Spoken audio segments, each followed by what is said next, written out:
Chapter 307. He had shown mercy to the people of Walla because it was related to the overall situation.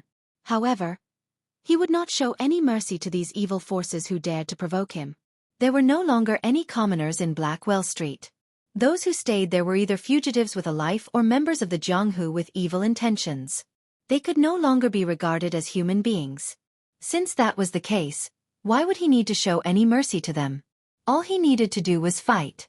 Since he was ready to fight, how to obtain the greatest victory with the least cost was the problem that Yang Chendong had to consider. His opponent was so strong that he did not care about his life, especially when he had made preparations beforehand. Under such circumstances, if he just attacked blindly, he would lose many people. Furthermore, there were rumors of a secret passage. It was very likely that even if he paid the price and charged in, he might not be able to kill the main culprit. If he could not remove the root of the problem, then the danger would be even greater. At that time, the enemy would be in the dark while he was in the light. The feeling of being on guard for 1,000 days would be very unpleasant. Yang Chendong was not an indecisive person. When he could act swiftly and decisively, he would not be wishy-washy. Therefore, he directly chose to cover the area with cannon fire. Not only would he be able to beat up his opponent, but he would also be able to intimidate the other officials. He believed that after this incident, anyone who had any ideas about him would have to consider the consequences, right? Imperial City. Imperial Palace. The Earth Dragon has turned over. Quickly find a place to hide. Don't panic, don't panic. The cannon fire continued and landed on the ground. Even the Imperial Palace was shaken. Some experienced people shouted that it was an earthquake. Therefore, the entire Imperial Palace was in chaos. It was 3 or 4 o'clock in the morning, which was also the time when people were in deep sleep. The sudden tremors woke some people from their dreams and caused chaos. Even Dai Zong Zhu Qiyu, who was sleeping with a concubine in the bedchamber, was awakened by the tremors. Then, she instinctively rolled to the ground and hid under the dragon bed. "Your Majesty, Your Majesty!" The concubine was still shouting from the bed. Outside the door, Jianghu also rushed in, her voice urgent. The people in the Imperial Palace, regardless of their occupation or status, had to do one thing if they wanted to live a better life, and that was to gain the trust and recognition of the emperor. Once something happened to the emperor, these people would be like rootless duckweeds. In the end, they would be washed to the side by the waves and wither away, becoming a complete waste. Therefore, the emperor's safety also represented the safety of many people. Shouts rang out everywhere. Zhu Qiyu, who was hiding under the bed, said with a hint of panic in her voice, "We are here, we are here. My beloved subject, quickly find a place to hide." "Hide." "Yes, yes." Jianghu and the concubine both agreed. Then, they each found a seemingly safe place to hide. They prayed in their hearts, praying that the Earth Dragon would flip over quickly to ensure their safety. The ground trembled and the rumbling continued for about an hour before it finally stopped. Then, the entire palace became extremely quiet. Even so, Zhu Qiyu had no intention of crawling out from under the bed.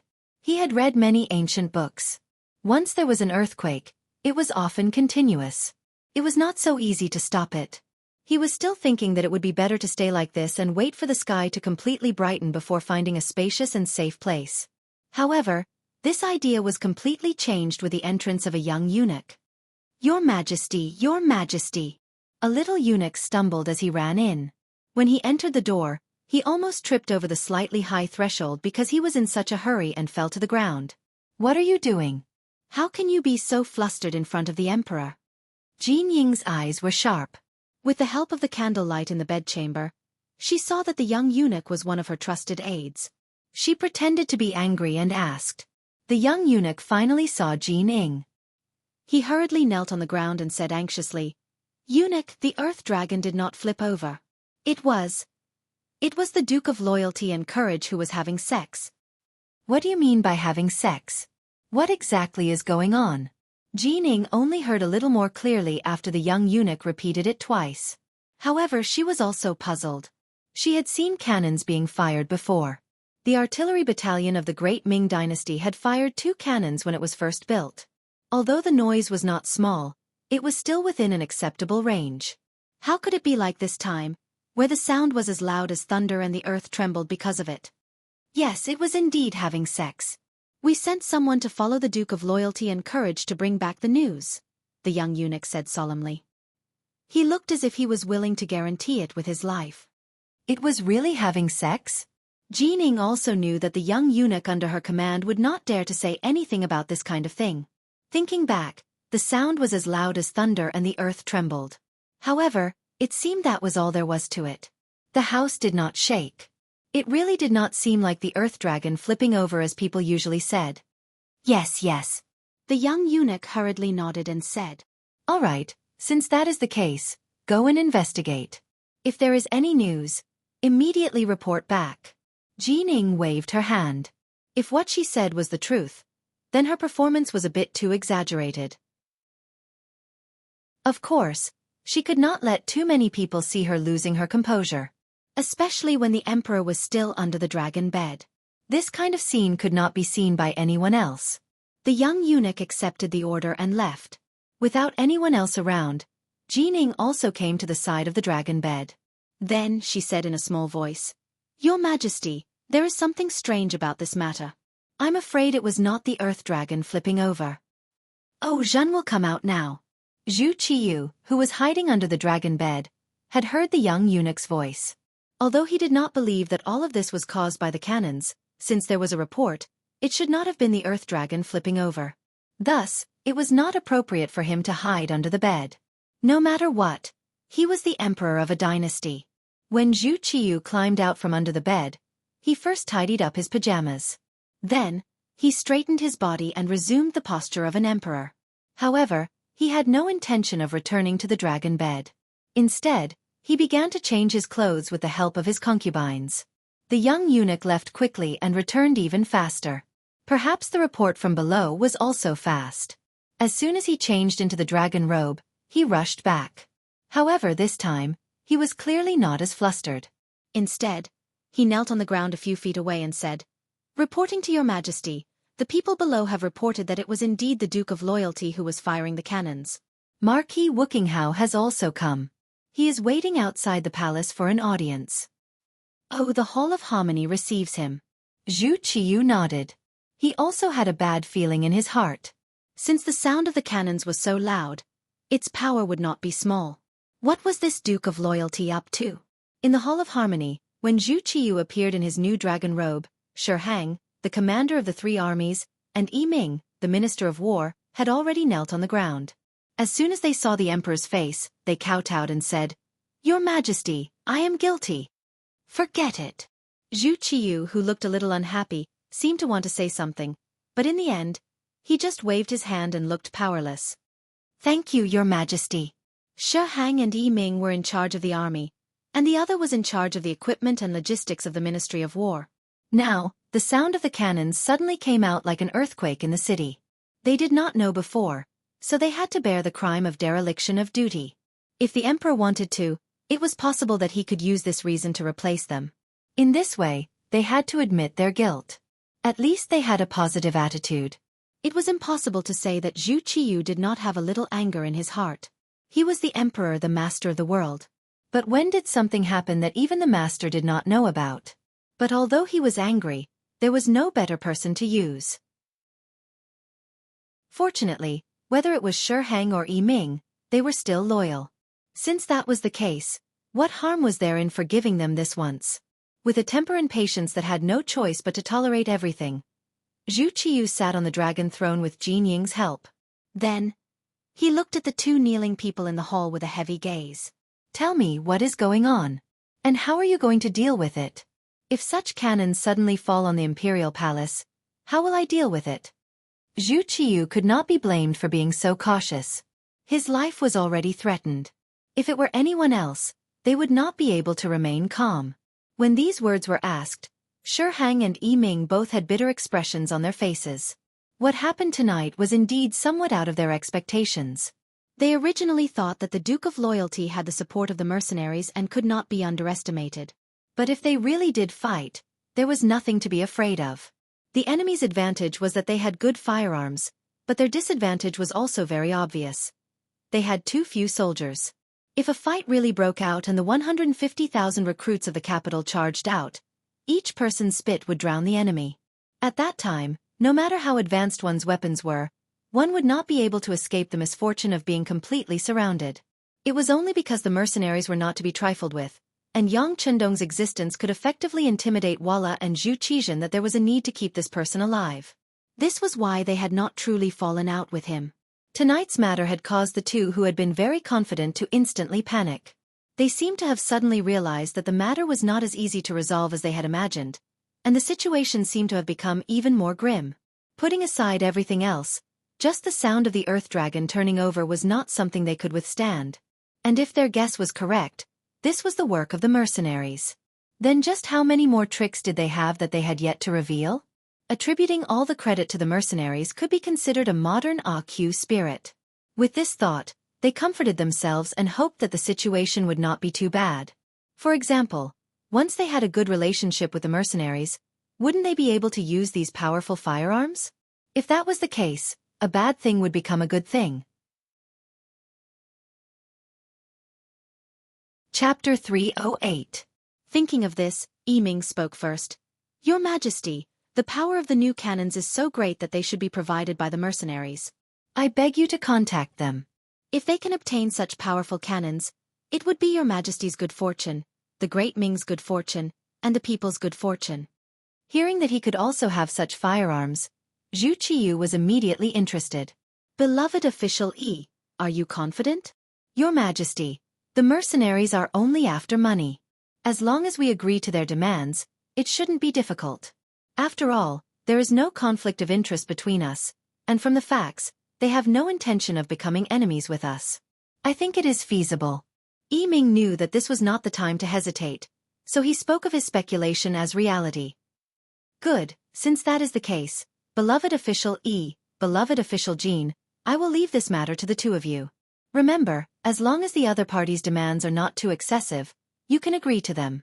Zhu Qiyu's face was bright as he spoke. He had even begun to imagine what it would be like if he had such firearms. At that time, he could first unify the Great Ming and defeat his imperial brother, Zhu Qizhen. Then, he could even personally lead an army to the Walla. The humiliation he had suffered before would be another description and praise in the history books. As for placing Jining among them, this was one of Zhu Qiyu's methods of self-protection. After all, the power of the cannons was too great, so great that it could threaten his life at any time. Since this was the case, he had to have it in his hands. Otherwise, he would not be able to sleep peacefully in the future. After Yiming spoke of the cannons, the kneeling Shihang also spoke. Your Majesty, everything is ready. I suggest that the soldiers of the Datong Prefecture, the Kaiping Guard, and the Guangning Guard be replaced with the soldiers of the capital. I ask for your Majesty's permission. This is something that has already been discussed. Since beloved official Shi has mentioned it, we will immediately do it. Zhu Qiyu was well aware of the change in guard that had been planned for a period of time. She originally wanted to wait for a while before discussing it, but since Shihang mentioned it now, she decided to get it done immediately. Speaking of which, the change of guard this time was very confidential. Only the Emperor Zhu Qiyu, Chief Eunuch Jin Ing, and Marquis Wuxia Shihang knew about it. Even the Minister of War, Yiming, was kept in the dark. Now, when he heard the conversation between the Emperor and Shihang, he, who was kneeling on the side, was confused. Fortunately, Shihang gave him a look, which meant that he would explain this matter later. This prevented Yiming from feeling that he had been excluded from the highest authority. One was to build a good relationship with the mercenaries and have deeper contact with them. The other was to change the defense of the army. After the conclusion of the two matters, the discussion about tonight's bombardment in the Imperial Palace also ended. As for what would happen next, they would discuss it after seeing the results of tomorrow's battle. Zhu Qiyu turned and walked towards her sleeping quarters. There was still some time, so she could go back to sleep. Jining followed her step by step. Leaving Shihang and Yiming behind, she walked backwards out of Jianghu Palace. As soon as he stepped out of the hall, Yiming straightened his stooped body and asked curiously, Governor Shi, can you tell me more about the change of guard? Haha, of course. Shihang had a smile on his face. Once the guard was changed, many things would be involved. He needed the support of the Ministry of War, and there were some things that needed to be explained. Actually, His Majesty just casually mentioned it. I'm sure that Minister of Rights also knows about it. After defeating Walla, some people's reputations are too great. In addition, they saved more than 70,000 soldiers from Walla's army. Most of these people have returned to being soldiers and heroes. They are all grateful for a certain person's great kindness. Does Minister of Rights think that His Majesty can use this kind of army without worry? That's why His Majesty decided to change the guard? Yi Ming was extremely intelligent and immediately understood the crux of the matter. Once the guard was changed, the soldiers coming in were from other guard posts. They had not received the kindness of the Duke of Loyalty and Courage, so they could be used without worry. Yes. This time, the Emperor was willing to use money to change the guard, and the constant waves of conscription in the capital were even suppressed by His Majesty precisely for this reason. To tell the truth, the majority of those people who were forcibly conscripted into the army were commoners who were convinced of someone's strength. Leaving these people in the capital would be an unstable factor, so I used this chance to get rid of them, Shiheng chuckled. So what if you, Yang Chendong, are formidable? In the end, the situation was still in the Emperor's hands. No matter how many good deeds you did and how many people you bought, once the people were changed, your reputation would gradually fade away. Yi Ming finally understood what was going on and sighed. His Majesty's move is truly formidable, taking away the firewood from under the cauldron. Right, what about the Blackwell Street matter? I was hoping that they'd cause some trouble, but it seems that we were happy for nothing.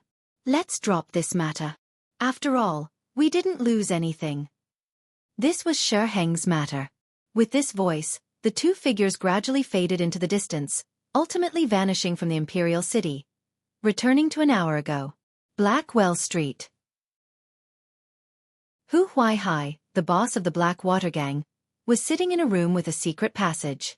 He was listening to the intelligence gathered by his subordinates. For example, the entire street had been surrounded by people sent by the Supreme Court, and a large number of officers and soldiers were swarming in this direction. Second Master Wu Yong had long ago analyzed all of this, so Hu Huaihai naturally knew what was going on. It was precisely for this reason that he was in no hurry, only lightly nodding to indicate that he understood. He gave off the feeling that everything was within his plan, and his subordinates trusted him even more. In fact, Hu Huaihai was also prepared. On the entire Blackwell Street, the Black Water Gang had at least 500 people set up an ambush. In addition to some desperados and notorious Jianghu people who sought refuge here, there were at least 1,000 people, and all of them had some skills. They were not people that ordinary soldiers could deal with. In addition to the geographical advantage, it would be even more difficult for the Duke of Loyalty to deal with him, and it would be impossible for him to do so without paying a heavy price. Not to mention that even if the situation was more dangerous, he could leave through the secret passage, and then second brother and third brother would take action. What danger would there be? At this moment, he could even see the scene of Yang Chendong being killed. It was precisely because of these backup plans that Hu Huaihai's face was naturally calm and fearless at this moment. However, all of this was changed by the earth-shaking rumble of cannons. Seemingly without warning, just when the villains on Blackwell Street were ready to fight a bloody battle at any time and cause the soldiers to be rebuffed, there were suddenly streaks of fire whizzing down from the sky, followed by a deafening sound that could shatter one's eardrums. Before anyone could react and was still in a daze, wondering what was going on, powerful cannonballs landed on Blackwell Street, landing beside the villains. Then with a sudden boom, they turned into streaks of huge air currents and flames that engulfed them one by one. The rumble of the cannonballs shattered the understanding of these villains. Just when they thought that the Ming army would launch a charge and they were waiting, the cannonballs that fell from the sky and the cannonballs that could form a radius of several feet as soon as they landed on the ground struck all of their confidence and self-esteem into nothingness. They were struck until there was nothing left, nothing at all. Even Hu Huaihai, who was waiting quietly in the room, was frightened by the sound of the cannonballs. After a full 10 breaths, he seemed to have woken up from a dream. The first thing he did was to quickly rush toward the entrance of the secret passage, thinking, "It's over, it's over, it's all over." Hu Huaihai's reaction was not slow. His body nimbly slipped into the secret passage, but in the face of this kind of aimless cannonball that completely covered everything, the so-called secret passage was not safe. This was because at this moment, a cannonball landed beside the small courtyard. The powerful shock caused a huge pit to appear in the ground. Under such power, the secret passage naturally collapsed. This boss of the Blackwater gang, who could cover the sky with one hand on Blackwell Street and even had no regard for the law, was blocked in the secret passage. Then, a large amount of dust pressed down on his body. He shouted and screamed, flailing his arms and legs, but all of this could not change the fact that he was drowned. A suffocating feeling swept through his body. At this moment, perhaps there was only one thought in his mind, and that was regret. If he could redo his life, he would definitely not choose to offend the Duke of Loyalty. The sound of the cannonball rang out, spreading far and wide. Third Master Qi Lu's group that was rushing toward the Yang village could not help but stop. Looking back, based on his intuition, he could tell that the cannonball should have landed in the direction of Blackwell Street. He could not help but frown, but the straightforward Third Master Qi did not intend to stop the operation. In his view, he had lost face and was actually injured in the hands of a small servant. This hatred had to be avenged. Otherwise, where would he put his face? How would he be able to establish a foothold in the Jianghu in the future? It was precisely because of this worthless face that Qi Lu did not intend to retreat even though he knew that the situation had changed. He led a total of 200 brothers of the Blackwater gang to the Yang village that was 15 li south of the capital. The outer courtyard of the Yang village. Battalion Commander Wu Shang, who was ordered to wait here, saw huge bursts of fire coming from the direction of the capital and heard the sound of cannonballs. He said excitedly, "The young master has made his move. Next, it's up to us brothers. Everyone, listen up. Once the enemy appears, don't hesitate to beat them up. Beat them up until even their parents can't recognize them." Chapter 309. Yes. 2 platoons of 60 people from Cold Vanguard answered in unison, followed by the crisp sound of gun bolts being pulled. Who knew how many times they had trained for such a battle? The Cold Vanguards were already familiar with it. Even the hands holding the guns did not tremble in the slightest. This was the benefit of being an elite. All along, Yang Qindong had been walking the path of elite soldiers. After going from the front lines to the military supply department, he knew how big the expenditure of a large army was. At that time, he was really shocked. It was not an exaggeration to say that it was an astronomical figure. It was because he knew how much money was needed to sustain an army that he had to train the most elite Cold Vanguards. Quality was more important than quantity. This was to reduce the financial losses while at the same time, they could do more things. Now, it seemed that he had made the right choice. At least the Cold Vanguards were extremely elite. On the battlefield, with advanced firearms, 1 against 10 or even dozens of people would not be a problem. This was only the strength of one Cold Vanguard. If many Cold Vanguards were to gather together, they would be able to display even more dazzling and unbelievable results. The Cold Vanguards were already prepared. They were only waiting for the enemy to appear. And as expected, the enemy, Qi Lu, really came. Along the way, they were very careful, afraid of causing a bigger commotion. Leading a group of experts, Third Master Qi was full of confidence. Although there weren't many of them, only less than 200 of them, these were people who had walked through mountains of swords and seas of fire. To them, killing people was like child's play. Once they were allowed to rush into the Yang family manor, one could imagine what kind of hell it would become. He had long heard that the Duke of Loyalty and Courage had 4 beautiful women. At this moment, Qi Lu only felt restless. He had even thought of leaving one for himself, one for his second brother, and the other 2 for his eldest brother. This should be enough to prove his filial piety. With such a beautiful but impossible wish, the group of people arrived outside the Yang family manor, on a spacious piece of land.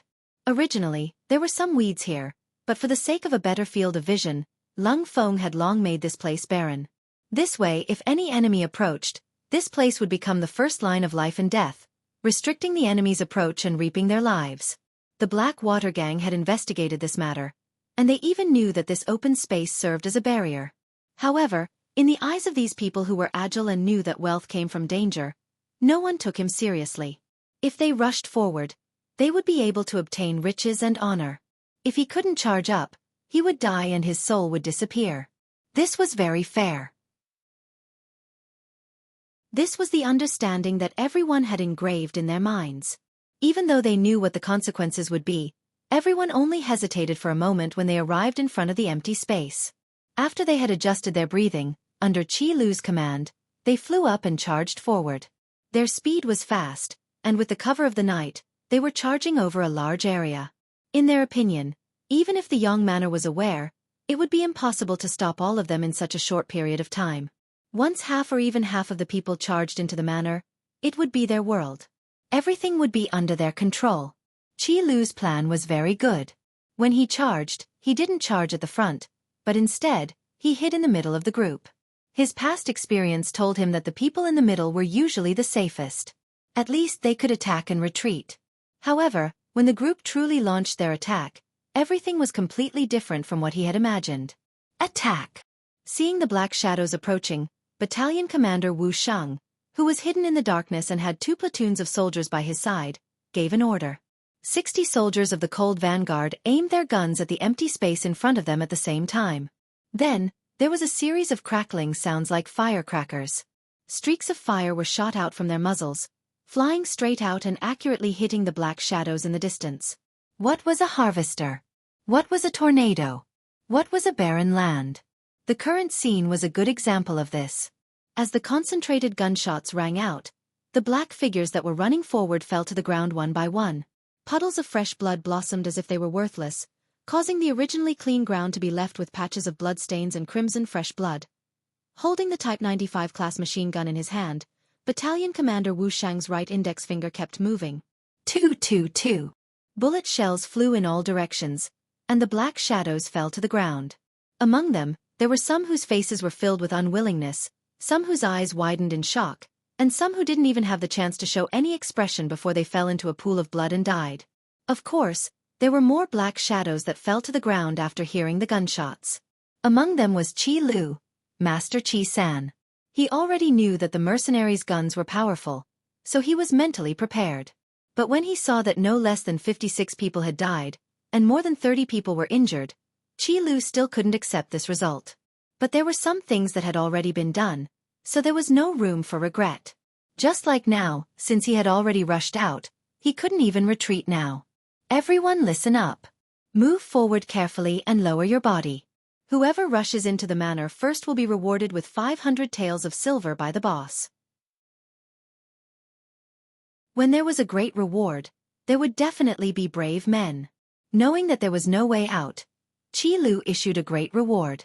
At that moment, the black-clothed people that were originally lying on the ground seemed to have come back to life.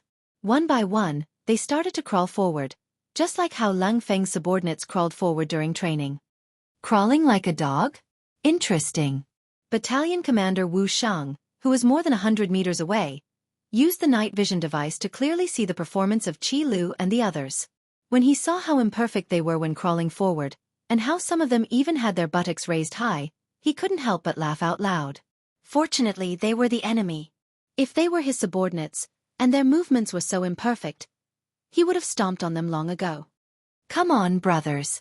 The competition has begun. Let's see who gets the most hits. When we return, it will be recorded clearly in the merit book. Now, let's start with Class 1. Remember, you only have one chance. After that, it will be Class 2. No one is allowed to fight, and no one is allowed to mess around. Whoever breaks the rules will have their merit taken away. Wu Shang's voice was sometimes serious, but sometimes excited. He treated the actual battle in front of him as a training exercise, a military exercise. With such a relaxed attitude, the other Lung Feng members were also relaxed, and they were able to show their best side. Class 1, get ready. Fire. Bang, bang, bang. 10 gunshots rang out, and 7 of the crawling black-clothed people stopped moving in an instant. Class 1, 7 people have been hit in the first round. Class 2, get ready. Wu Shang's voice rang out in a timely manner. What followed was Class 2's first round of shooting. Another 6 black-clothed people were hit and stopped moving. Class 3, get ready. Wu Shang issued one order after another. The number of black-clothed men was reduced one by one. Originally, there were at least 100 people in the group, but after a round of roll call, not even half of the 50 people were left alive. Qi Lu was quite lucky. Because he had been lying on the ground and did not dare to move, no one hit him in this round of roll call. However, when he clearly felt his brothers dying one by one, cold sweat flowed down his neck. These people were not afraid of death. They had been living a life of blood on the edge of a blade. However, they were not afraid of death, and they would not die if they did not replace them. Especially when they did not even see the shadow of their opponents and died without knowing why. This was something that no one wanted. Now that he was in the situation, he finally understood how powerful these advanced firearms were. At this moment, he regretted his reckless actions. Suddenly, Qi Lu gritted his teeth and shouted, "Brothers, don't be afraid. The weapons in their hands are only useful from a distance. When we get closer, it will be our world. Now, listen to me. Everyone, stand up and charge together. We will kill our way through. We will wash the Yang family village with blood." Perhaps Qi Lu's shout had an effect, or perhaps everyone knew that waiting like this would only lead to death. At this moment, such a shout actually caused everyone who was still alive to stand up. Then, after a shout, they all rushed forward together. In the inner courtyard of the Yang family village, Hu Yan and the other girls heard the gunshots not far away from them. They also heard the rumbling sounds of artillery fire from even further away. Their faces were all filled with anxiety. Around them, not only did the second security team, Dao Xiao and the others stay, but also the academy's students, Tai Qingyi and Jiang Ping. They were dressed in black and had long swords at their waists. They looked like they were ready to fight at any time in the face of danger. It was because of their existence that the inner courtyard was not disturbed by the outside world and became extremely safe. However, this could not eliminate the anxiety in Hu Yan and the other girls. After all, they were girls. War and blood seemed to be very distant things to them. Now that it really happened in front of them, they could not be blamed for acting in all kinds of ways. As the legal wife, Hu Yan knew when to show her responsible side. She mustered up the courage to comfort the girls. "It's okay. Lu Lang has already said that the sound of artillery and gunshots is normal. Besides, there are mercenaries outside. No one can enter the village. Everyone, don't worry." However, at the same time, Hu Yan also blamed herself. This time it was actually because of them. If it were not for wanting to save more women, there would not be a conflict with the Blackwater gang, and this would not have happened. In the end, it was their kindness that brought trouble to their husband. Not only Hu Yan, but the other girls also thought so. They even began to consider whether they should seriously consider what they were going to do in the future.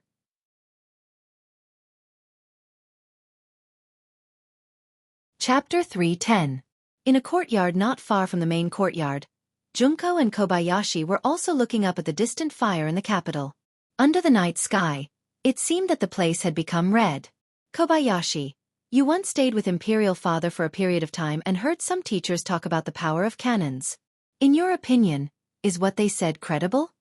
Junko's face was very calm, but only she knew how excited and even a little scared she was at this moment. "No, I've heard that the great Ming dynasty has cannons, but I heard that it's just a line. How could it cause such a big movement?" Kobayashi shook his head, his face full of shock. It could be seen that at this moment, he was more or less scared. "What a pity." Junko shook her head helplessly. "It's a pity that he didn't let us go to the scene in person. We can only wait for the other students to come back and inquire about it. But in the end, we heard it from others, so it's not that real." Yang Qindong didn't allow the girls to go to the scene to observe, which naturally made Junko dissatisfied. But she also knew that since it was his order, there was no reason to not carry it out. He had always been a man of his word, and this was one of the deepest impressions Yang Qindong left on Junko. The people in the manor were guessing the situation outside, and just a few hundred meters away from them, at the entrance of the manor, the two sides were confronting each other. Qi Lu instigated everyone, wanting to use the human wave tactic to fight. But the result was obvious. After a burst of gunfire, there were less than 5 people left standing on the battlefield, and Master Qi Lu was one of them. He was worthy of being the third brother of the Blackwater gang, and his ability to protect himself on the battlefield was not bad. Just like just now, he always tried to hide behind others on the way so that the people in front of him fell one by one, and he was the last one to stand. The reason why he was able to stand until now was not because the Cold Front's marksmanship was not good, or because they lost their aim, but because Wu Shang gave the order to stop shooting. Yang Qindong had said more than once that if you have a gun, don't use a knife, and if you can kill from a distance, don't fight in close range. However, when there were only 5 opponents left, Wu Xing still decided to use close combat to win. He knew that Yang Wu was injured, And he recognized that one of the 5 people was the one who had injured Jianghu. Since that was the case, it was time for an eye for an eye. Since they dared to hurt the people around the young master, it would not be easy even if they wanted to die. You are Qi Lu. He placed the Type 95 class machine gun in the hands of a Lung Feng. Wu Shang said as he walked towards the center of the battlefield with a tri-edge army knife in his hand. I am Third Master Qi. Who are you?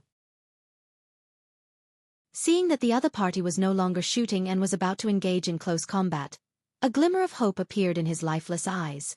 He was even considering if he could take the person down and use him as a hostage. Even if he couldn't kill his way into the Yang village, he could at least leave safely. What are you thinking? Are you thinking of taking me as a hostage? Wu Xing chuckled when he saw that Qi Lu's eyes were rolling non-stop. Then, he pointed out the other party's thoughts with a single sentence. Ha! Suddenly being pointed out, Qi Lu's expression changed. When he noticed that the other party was less than 5 steps away from him, he suddenly shouted and then slashed forward with the ghost head blade in his hand. This style of Qi Lu's was wide open, so that he could get close to the opponent. Only then could he get close to the opponent and make the gunman hesitate and not dare to shoot. Regarding Qi Lu's sudden approach, Wu Shang was not surprised at all. On the contrary, he was a little excited. The tri-edge army knife in his hand was a godly weapon for close combat. If the distance was too far, it would not be of much use. His opponent's actions were exactly what Wu Sheng wanted. However, he didn't show any signs of excitement. On the contrary, when the ghost head blade approached him, his feet began to continuously retreat, giving off the feeling that he didn't want to engage in close combat. However, his body retreated and did not advance as quickly. In just 2 breaths, the distance between the two was instantly shortened. The original distance of 5 steps became less than 3 steps. As the 2 sides got closer, Qi Lu's eyes flashed with excitement. He seemed to have seen the hope of survival. Then, just as the excitement flashed, the figure in front of him who was constantly retreating suddenly stopped. Not only that, but the figure actually moved forward. The sudden change greatly exceeded Qi Lu's expectations. His instincts told him that he was in danger. The ghost head blade in his hand instinctively shrunk back. However, Wu Sheng's movements were simply too fast. In addition to the fact that he did the opposite, Qi Lu felt a sharp pain in his abdomen. Following that, it was as if all the strength in his body had been sucked out in an instant. He couldn't even pull back his saber. He could only watch helplessly as the heavy saber fell from his hand and fell to the ground. That feeling of weakness continued to hit him. His body continuously moved, and with a plop, Qi Lu fell to the ground. The moment he fell to the ground, he saw that there was a bloody hole in his waist. Blood was gushing out like a fountain, and it couldn't be stopped. Just a moment ago, Wu Xing first acted weak, indicating that he did not want to let the opponent get close to him. Then, he suddenly retreated in order to advance. Following that, the tri-edge army knife in his hand pierced his waist with lightning speed, causing him a heavy injury. There was no need to mention the might of the tri-edge army knife. After a successful strike, no opponent could withstand it. Qi Lu was the same. Looking at the bloody hole in his body, he knew that he would not be able to survive. This was the result of his carelessness. Qi Lu finally understood that the people in front of him were not only powerful long-range firearms, they were also skilled in close combat. This time, he did not die in vain. At the same time that Qi Lu fell, a few other Cold Vanguard squad leaders rushed out from the group. Each of them held a tri-edge army knife and rushed towards the 4 lucky people in black standing in the middle of the field. This was a very good opportunity for close combat. Obviously, no one wanted to miss it. It was precisely because everyone had such thoughts that the 4 black-clothed men each faced opponents that were twice or even 3 times their number. Their courage had already been shattered, and they could not even use half of their usual strength. Facing such an elite Lung Feng, the result was obvious. After just a dozen breaths, not a single black-clothed man was able to stand unscathed. Clean up the battlefield. Also, ask 5th brother to come out. Wu Shang said with a red face after injuring Qi Lu in one move. As for Qi Lu, who was still bleeding on the ground, he wasn't dead yet, but the feeling was far more terrifying than death. He finally understood why the other party didn't use the gun to finish him off. It turned out that the other party wanted to torture him, to watch him slowly die from excessive blood loss. The scene of flames soaring into the sky was not only seen by the people in Xianxia village. Even Wu Yong, who was leading people to ambush the Duke of Loyalty, saw it. After determining the direction, Wu Yong's heart sank when he confirmed that the source of the flames was Blackwell Street. He had calculated everything, but he did not think that the Duke of Loyalty would have such powerful cannons. Moreover, they had ignored the fact that Blackwell Street was located in the capital and fired without hesitation. Compared to other people, Wu Yong's thoughts were more meticulous. This allowed him to understand Yang Chendong's past even more clearly. It was because of this that he knew how this person had intimidated the Walla's leader, Yes Hen, and made him withdraw his troops and return more than 70,000 captives. This was the first time the words cannons had appeared in his mind. It also made him wonder if the Duke of Loyalty would use cannons to attack Blackwell Street. However, this thought only flashed through his mind for a moment, not for anything else. Because Blackwell Street was located in the capital, no matter how bold the Duke of Loyalty was, he would not dare to use such powerful cannons. On this point, Shi Tao, who had been sent by Yi Ming, confirmed that the great Ming dynasty did not find any cannons left behind by the mercenaries. Seeing all these signs, Wu Yong was finally relieved. He waited here with peace of mind, waiting for the rabbit to appear. But he never thought that the cannons would really appear. Thinking that even Yes Hen was so afraid, Blackwell Street would have been in a sea of fire. Praying that his elder brother Hu Huaihai would be fine, Wu Yong was even more determined to wait here for Yang Chendong. Not for anything else, this person was so bold to use the cannons. He was probably proud of himself now. In this way, the defense would be relaxed, and it would be a good time for him to attack. Wu Yong even thought that this was a once-in-a-lifetime opportunity, and he had to seize it. But he did not know that compared to playing tactics, Yang Chendong, who had lived for hundreds of years in the future, had seen and heard far more than him. Just like now, when Wu Yong was ambushing Yang Chendong 5 miles outside the city gate, Tai Hu of the Langya Special Forces was also leading his team members here. Since he had decided to attack the Black Water Gang, of course, he had to be more careful and more prepared. Therefore, Yang Chendong had been thinking about what preparations he would make if he was the opponent. Obviously, he couldn't forget to ambush them halfway. Thus, he left this matter to Tai Hu. Even in the cold front, Tai Hu was an elite existence. Tai Hu, who had accepted the task, first began to search the city. After all, from the Yongding Gate to Blackwell Street, one had to pass through many streets. If it was an assassin, hiding there was obviously the safest and most hidden. With this thought in mind, Tai Hu began to search after Yang Chendong entered the city. Unfortunately, he did not find anything. Even when he reached the city gate, he still did not see any danger.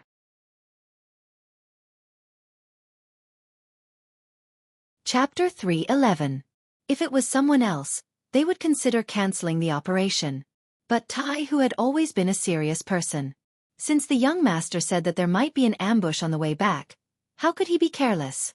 He immediately led a group of people out of the city and continued to investigate in the direction of Xianxia village. Under his perseverance, Iron Tiger and Wu Yong finally met. The first to discover was the hidden scout sent by Wu Yong. Although the other party had hidden very well, but in the eyes of Langya, this kind of concealment technique was child's play. But the scout that was sent out did have some ability. He actually let out a cry before he died. In the dark night, the sudden cry finally attracted Wu Yong's attention. Instinctively, he felt that something was wrong and ran away.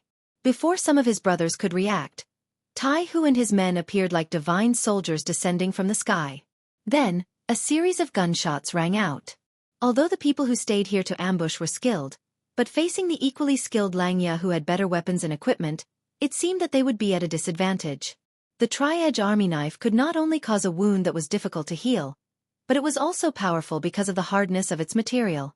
When the user was strong enough, and the battle between the two sides started with an explosive battle, it could easily break ordinary weapons like swords, spears, swords, halberds, and so on.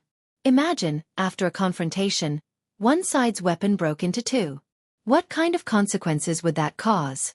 Wu Yong's advantage in terms of weapons and his sudden appearance caught the other party off guard. Even though there were quite a number of world of martial arts experts in Wu Yong's group and their attacks were ruthless, they still began to suffer casualties after a few exchanges. Screams could be heard, and from those screams, Wu Yong could roughly distinguish who was injured, fell into a trap, and suffered losses. As for someone finding him, to be honest, Wu Yong had thought about this before, but it was just a fleeting thought in his mind. He had investigated Yang Chendong. Although this person's methods were powerful, but he also had a big shortcoming, and that was that there were too few people he could use. Although this time the Supreme Court and the soldiers of the 5 cities military office would assist him. But what could they do to the Blackwell General? What could they do to the Blackwater Gang? That would truly be a joke. At the end of the day, if they were to really fight, the most mysterious mercenary group would probably be the ones to lead the Duke of Loyalty. Since that was the case, excluding the people in the manor who were attacking and defending, there should not be many people left. How could they be a threat to him? It was precisely because he had underestimated them that he felt helpless when facing the sudden appearance of the wolf fangs. But no matter what, Wu Yong was able to become the second in command and was given the title of military advisor. His mind was still very quick. "Let's go." Without the slightest hesitation, after Wu Yong shouted this sentence, he had already brought a few of his trusted aides and quickly retreated. That kind of decisiveness made it seem as if he did not hear the screams of his brothers behind him from time to time. At this moment, what they had said when they were together, they would share blessings and hardships together, was so laughable and childish. Since it was an ambush, once it was discovered, the meaning would naturally change. Since there was no chance left, what were they waiting for? Wu Yong left, but he only brought 4 or 5 of his brothers with him. Without the slightest hesitation, Tai Hu lost track of the other party after killing 4 of the bandits. Looking at the empty ambush ground, all he could do was to sigh and say, "You guys ran fast." He ended this round of slaughter. It was not accurate to say that it was a slaughter, because in this battle, 4 of the Wolfang's brothers were actually injured. One of the injuries was quite serious. Although it was not life-threatening, he would not be able to get out of bed for at least a month. This result naturally caused the captain, Tai Hu, to be dissatisfied. However, he also knew that although the Wolfangs were the elites of the elites, the strength of the opponents this time was not weak. Moreover, the number of people was several times their own. In addition, they had more training than actual combat, so the opportunity to face off with a blade like this was still too little. But fortunately, as long as no one died, after experiencing today's events, presumably once they recovered and returned, their strength should be on another level. The Wolfangs were unprepared, but still suffered some injuries. It was conceivable that if they suddenly appeared, it might really threaten Yang Chendong's life. Speaking of Yang Chendong, at this moment, he was standing on Heijing Street, commanding the bailiffs, constables, and soldiers of the 5 cities warden office to clean up the battlefield. They originally thought that this would be a bloody battle. Whether it was the Supreme Court or the 5 cities warden office, the soldiers who participated in this operation were all nervous. Although they knew that the leader this time was the military god, when they thought of the various deeds of the Blackwater Gang, it was impossible to say that they were not at all afraid in their hearts. As a martial artist, fame was originally obtained by risking one's life. If one wanted to climb up, it was impossible to not pay a price and even not take risks. Therefore, some people who thought that they had some skills thought that this might be a good opportunity for them to perform. No matter what kind of mentality they had, what they did not expect was that in the end, Yang Chendong would use this method to solve the problem. The roar of the cannons shook the sky, and the entire Heijing Street fell into a vast sea of fire. It was a completely one-sided attack. What originally seemed to be a very difficult thing was done so easily, which shocked everyone and made them speechless. This was an open scheme. It was an open and above-board method of attack. In this way, the problem was solved and the bystanders had nothing to say. Not only were the bystanders speechless, even the students of the Young Academy who came to observe this time were dumbfounded at this moment, and their jaws dropped in shock. Before the fight started, some of the students wanted to show off their martial arts skills and test their skills in martial arts that they had learned during this period of time in the academy. The headmaster said that practice was the only standard to test the truth. They were looking forward to a good test. Although they were excited, they were also a little nervous. For example, they knew about the chaos in Heijing Street, and that the Blackwater Gang was made up of desperados. Once they fought, there was a possibility of injury or even death at any time. However, out of trust in the headmaster, Yang Chendong asked them to come, so he should be prepared. But they never thought that it would be such a preparation. They were simply here to watch a show, and there was no chance for them to do anything. It was not accurate to say that they were here to watch a show. Just as the soldiers of the Supreme Court and the 5 cities' military office began to clean up the battlefield after the bombardment, they also moved. This was also the headmaster's order. He gave each of them a sharp knife, and asked them to go in and see if there was anyone who was not completely dead. When the time came, they just needed to finish the job. As for the people who could live here, Yang Chendong had no mercy at all. Killing was killing. There was no need for a trial at all. Every student was followed by one of Lung Feng's brothers. This was also a way to ensure that nothing would go wrong. These people had been learning from him for a few months, and they were all outstanding people in all aspects. It would be a pity if they were killed like this. With the cannons that were so many years ahead of this era, there were too few people who could survive. Of course, there were a few lucky ones. Because they were standing in different positions at the time, they were not immediately killed by the cannons, but they were basically seriously injured. When the cleaning up battle began, these so-called lucky ones could announce the end of their lives. The cleaning of the battlefield was very fast. The sky had just brightened, and in just 2 hours, everything was over. They also found a few secret passages, and in one of them, they found the body of the Black Water Gang's boss, Hu Huaihai. Even when this person died, his eyes were not closed. Instead, his eyes were wide open like copper bells, as if expressing the shock and indignation in his heart. With Hu Huaihai dead, the Black Water Gang was like a dragon without a leader. In a way, it could be said that the Black Water Gang was completely destroyed. Next, there were some small fries who were lucky enough to survive, but it would be difficult for them to cause any trouble. At this point, this battle could be said to have reached a perfect conclusion. The only fly in the ointment was that Wu Yong ran away. Just a moment ago, 2 pieces of information from the Intelligence Bureau were sent over. One was that Qi Lu brought people to attack the Yang village but failed. They were completely wiped out by Wu Sheng, who was waiting for him there. The other was about Wolf's Feng. According to the previous arrangement, they searched all the way and really found the ambushers. They killed most of them, but the second-in-command, Wu Yong, who was known as the Star of Wisdom, ran away. There was a fish that escaped the net. Yang Chendong finally felt a trace of imperfection. But considering that the Black Water Gang on Blackwell Street had been destroyed, it was not a big deal that one person escaped. While ordering the Security Bureau to continue to track the whereabouts of this person, he turned his gaze to other directions. This time, he used the mysterious cannons to cleanly solve the problem of the Black Water Gang. It was satisfying, and presumably, it would also frighten some people. Next, they would definitely have some reaction, but he did not know what they would do. In the throne room, the court meeting was going on as scheduled. Compared to the past, many of the officials' expressions were slightly more serious. Last night, the rumbling sound of the cannons was like an earth dragon turning over, and no one could ignore it. In the morning, many of the courtiers found out what had happened.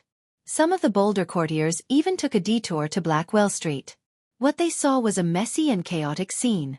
Yesterday, it was still a strategically advantageous situation, but today, it had become a scorched earth. Occasionally, some places were still smoking after the fire. This scene was deeply imprinted in their minds, making them feel the horror of the Duke of Loyalty again.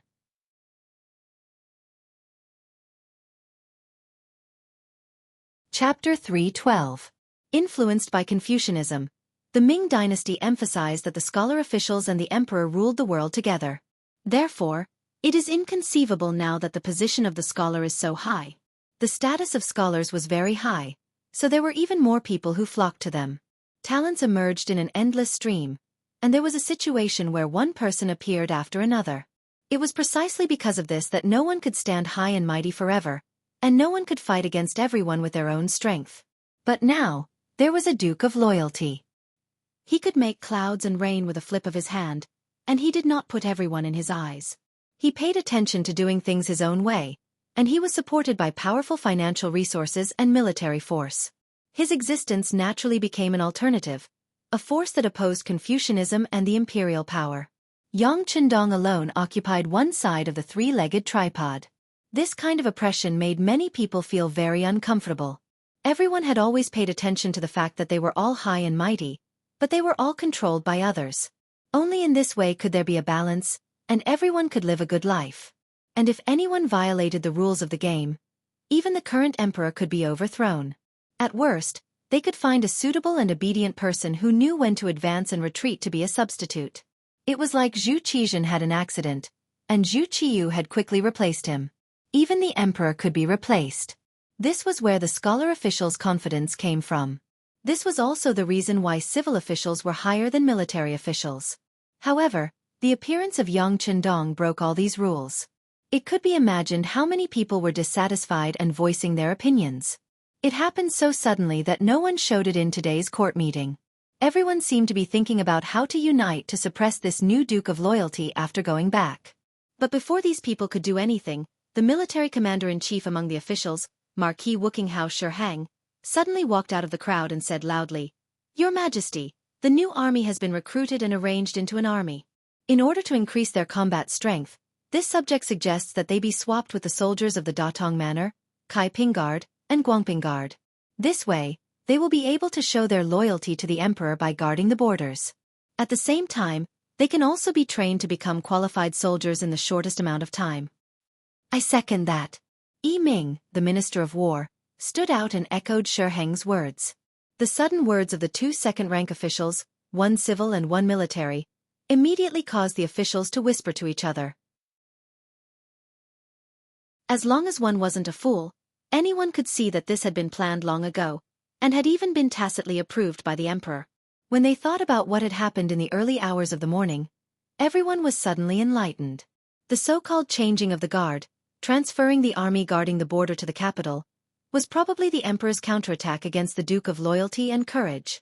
As foreign soldiers, they were naturally much more obedient than the native soldiers of the capital. Their lack of roots made them even more loyal to the emperor and easier to use. Of course, the important thing was that they were rather unfamiliar with the name of the Duke of Loyalty and Courage. They were far less inclined to believe in the Duke of Loyalty and Courage than the able-bodied men of the capital.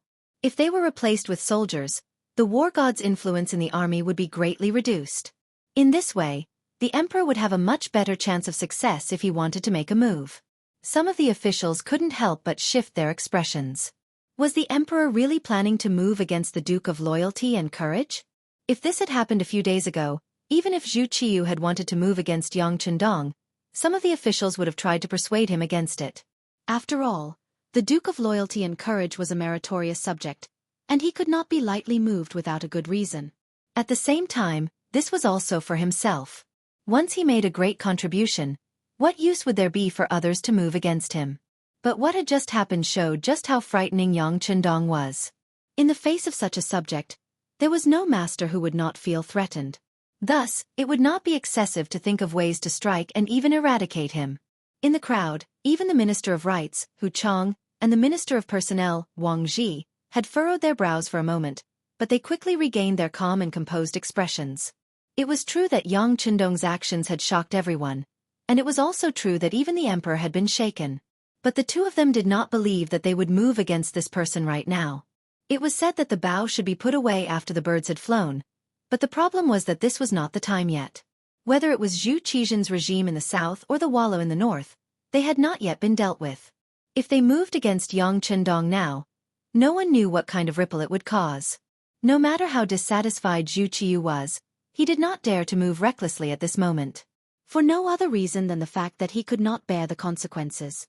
Without Yang Chendong, the Ying sect in the south could attack at any time, and there would be no buffer between the brothers. Without Yang Chendong, the Wallo in the north could attack once more, and his current strength would not be enough to stop them. Just these two conditions alone were enough. Zhu Qiyu probably also saw this point, so he only made adjustments to the troops. This was also a disguised warning to Yang Chendong that he should not go too far. Otherwise, the Ming army, which had no influence on him, could attack him. Although both sides might suffer losses, no one would be willing to bear such an outcome. Speaking of which, this was just a way to check and balance each other. Since the emperor had done this, it proved that he had no intention of falling out with him, and there would not be any danger. Hu Chang was Hu Yan's grandfather, and now that he had a marriage alliance with the Yang family, if something happened, he would not be able to escape responsibility. Wang Zhi was Wang Xi's grandfather, and his favorite grandson was studying in the Yang Chendong Academy. He had become one of Yang Chendong's students, and it was said that he was a very important student. In this way, With the title of master and disciple, many benefits were naturally tied together. The tie between benefits and family made it impossible for the two ministers to ignore everything that had happened. They even wondered if they should persuade Yang Chendong to keep a low profile. Of course, the most important thing was, what did the youngest and most daring Duke of Loyalty want to do? What did he want? In the court, with the advice of a governor and a minister, and the emperor's permission, the matter of transferring troops was quickly settled. Next, it would probably be to use money and manpower to do things. It seemed that the way of war was an important matter for the country. But because of the bombardment on Blackwell Street last night, it seemed that everyone was unable to concentrate, so no one really took the matter of the Ministry of War to heart. Of course, it was not that they did not take it to heart, but that they could not concentrate. But there were still some people who thought too much, such as Hu Chong, Wang Ji, and the newly appointed left assistant minister of the Ministry of Justice, Su Yozhen. Nothing that happened in the court could be kept a secret. Often, when the higher-ups just made a policy, the people below would soon know about it. Perhaps this was one of the characteristics of the court. Yang Chendong learned about this matter not long after the morning court. At this moment, he was standing at the place where Wu Yong had ambushed him. The captain of Xianxia, Tai Hu, was very sensible. He even caught two people alive. He managed to pry Wu Yong's name and identity out of their mouths. Wu Yong? Shuaibwa Liangshan?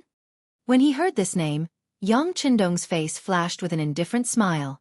Then he threw this name aside. Arrange for the security bureau to do their best to investigate this person and arrest him.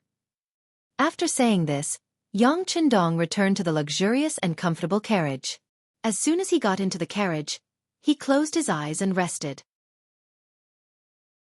He did not sleep last night. This way of closing his eyes was just another way of resting. In his previous life, in order to complete a task, it was normal for him to not sleep for several days and nights.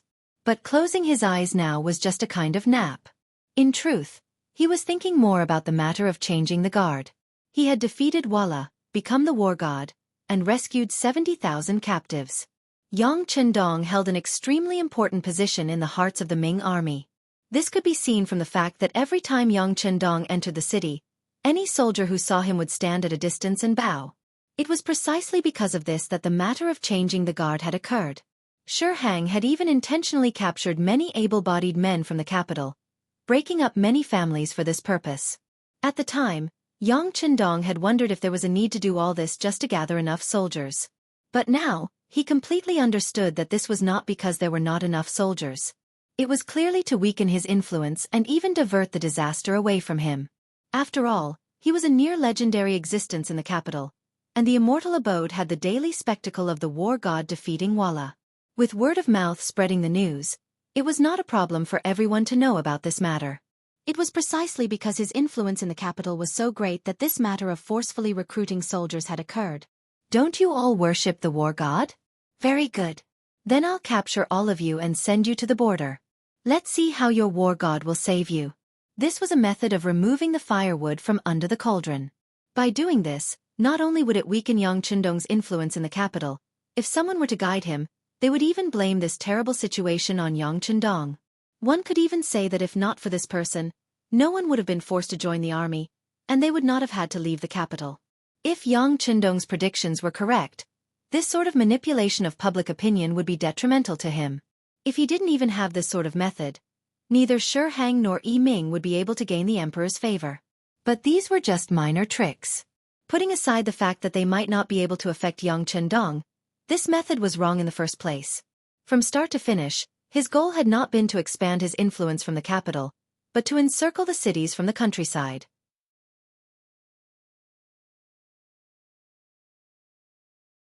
Chapter 313. It was the countryside surrounding the city. Yang Chendong's intention was to establish himself in the capital and make a name for himself. Then, he would establish enough deterrence so that no one would dare to look down on him and make trouble for him. It seemed that he had done enough of these things. Whether it was defeating the Walla army, beating up the Japanese envoy, or bombarding Haging Street, no one would dare to try anything behind his back. Since it was stable, then what he had done was more or less done. If he were a little more forceful, he would have to confront the imperial power, and the consequences would be unpredictable. At the very least, Yang Chendong, who lacked military power and influence, had not thought about what to do in the capital. In the society of the time, news spread very slowly. The Ming dynasty was still very powerful, and the imperial power still had a deep influence. Changing all of this was not something that could be done in a single day. It was said that heroes were born in troubled times. In the face of the great Ming dynasty, which was not in chaos, many people would find it difficult to do much even if they had all the strength in their bodies. Logically speaking, Yang Qindong could have become a wealthy man in a peaceful world. With his ability and influence, he was completely capable of doing this. After all, no one could hold such an important position in the hearts of both Zhu Qiyu and Qi Zhen. But since he had come to this world and knew what would happen in the future, Yang Qindong did not want to see his descendants being bullied and trampled on by foreigners. He wanted the health of his descendants, the moment when the Han people reached the apex of the world. With such a grand dream, how difficult would it be to put it into practice? In the future, even if one was rich enough to rival an entire country, it would still be impossible to achieve this goal. With the development of communications and the binding of interests, every action of any country was equivalent to living under a magnifying glass. If any country wanted to do something out of line, they would become the enemy of the world. Any country that was too strong could be labeled as a hegemon. But this was not the case now. With the lack of information, there were even cases where people did not know of each other's existence. Even if they did know, it was very difficult to understand the situation, and it could be called a complete darkness. At this moment, if a force or country suddenly rose up, it would be very difficult for others to join forces to resist. This was an opportunity. With these thoughts in mind, Yang Qindong boarded the carriage and returned to the Yang Manor.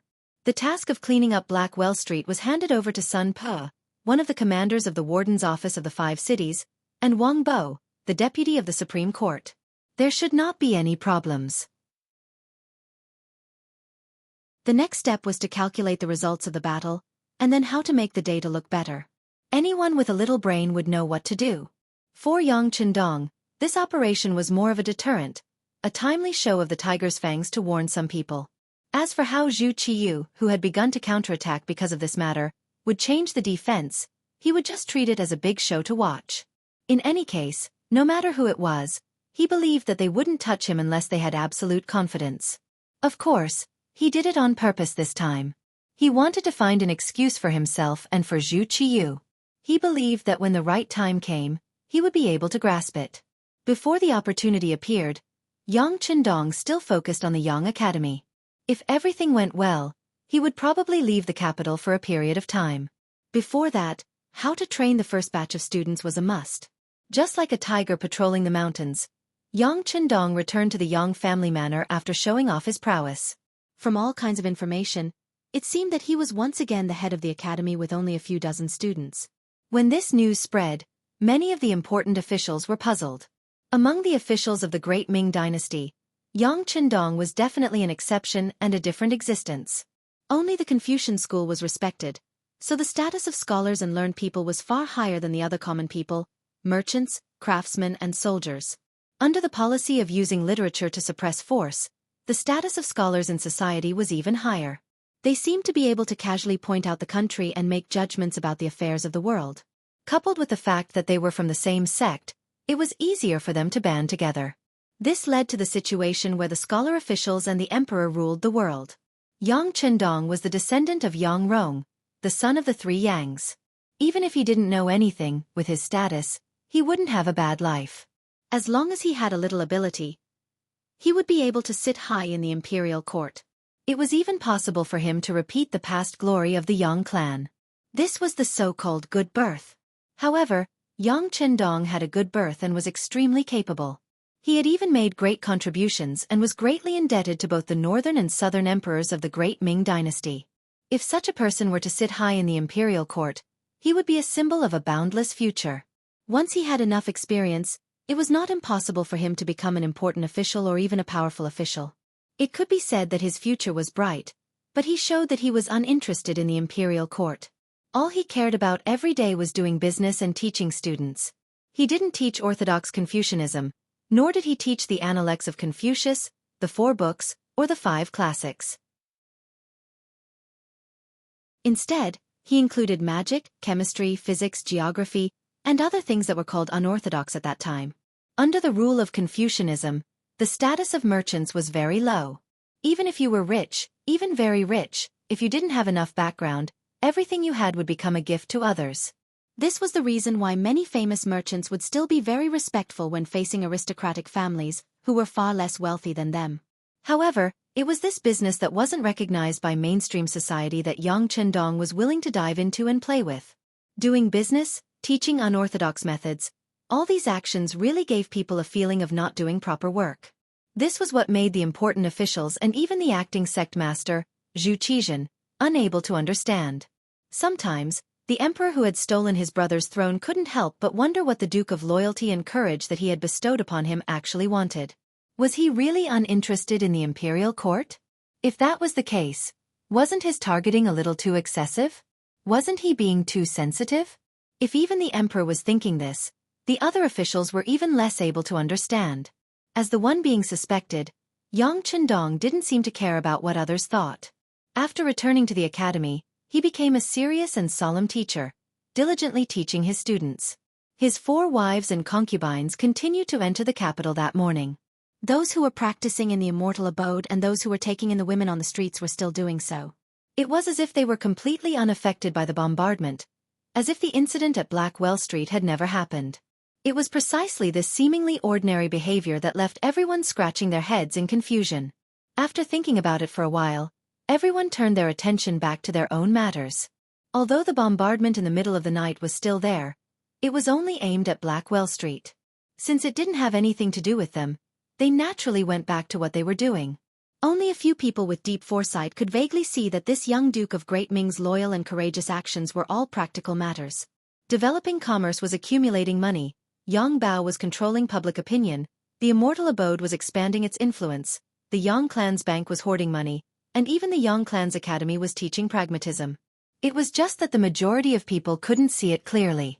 But regardless, the storm gradually calmed down. Some of the officials who had thought that something major was about to happen breathed a sigh of relief. More attention was placed on the matter of changing the guard of the army. When it came to the mobilization of hundreds of thousands of troops, there were a lot of things that needed to be done, a lot of money needed to be spent, and there were also a lot of empty seats. How to curry favor with them and get what they wanted was what the officials should consider and do. With Zhu Qiu's approval and powerful officials like Shi Hang and Yi Ming taking charge, the matter of changing the guard of the army began to unfold with great vigor. Squad after squad of soldiers walked out of the capital, and squad after squad of soldiers entered the capital in an orderly fashion. This display of the Great Ming's military strength allowed even more officials and nobles to relax and enjoy their lives. But in the wake of all this, countless families had been destroyed, and countless people had been lost. The officials turned their attention away from Yang Chendong, but there were still some people who paid attention to this person. In an unremarkable Cheng Shun Inn in the capital, in the dimly lit backyard, a tall man was standing there, listening to a man whose eyes occasionally flashed with killing intent. Big Brother Yen, my big brother and third brother died too unjustly this time. You have to uphold justice for us. The shorter man, who was dressed like a wanderer of the Jianghu, had said many things before concluding with these words. He seemed to be weeping about something. Unjustly. The person who was addressed as Big Brother Yen uttered one word. It was unknown whether he was sighing or speaking from his emotions. He shook his head lightly and continued, You 2 brothers went up against the Duke of Loyalty and Courage of the Great Ming Dynasty, who is also known as the God of War. Since you did it, you should have expected such an ending. Yes, we were careless in this matter. But no matter what, he shouldn't have been so ruthless.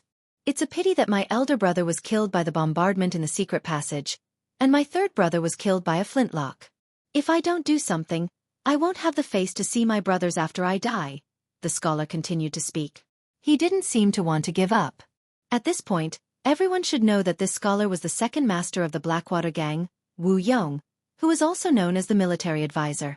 He also thought that this operation would be too challenging, so he made 3 preparations.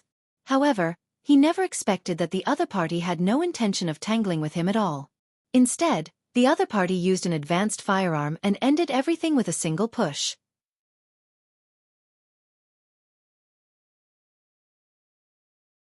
Chapter 3:14.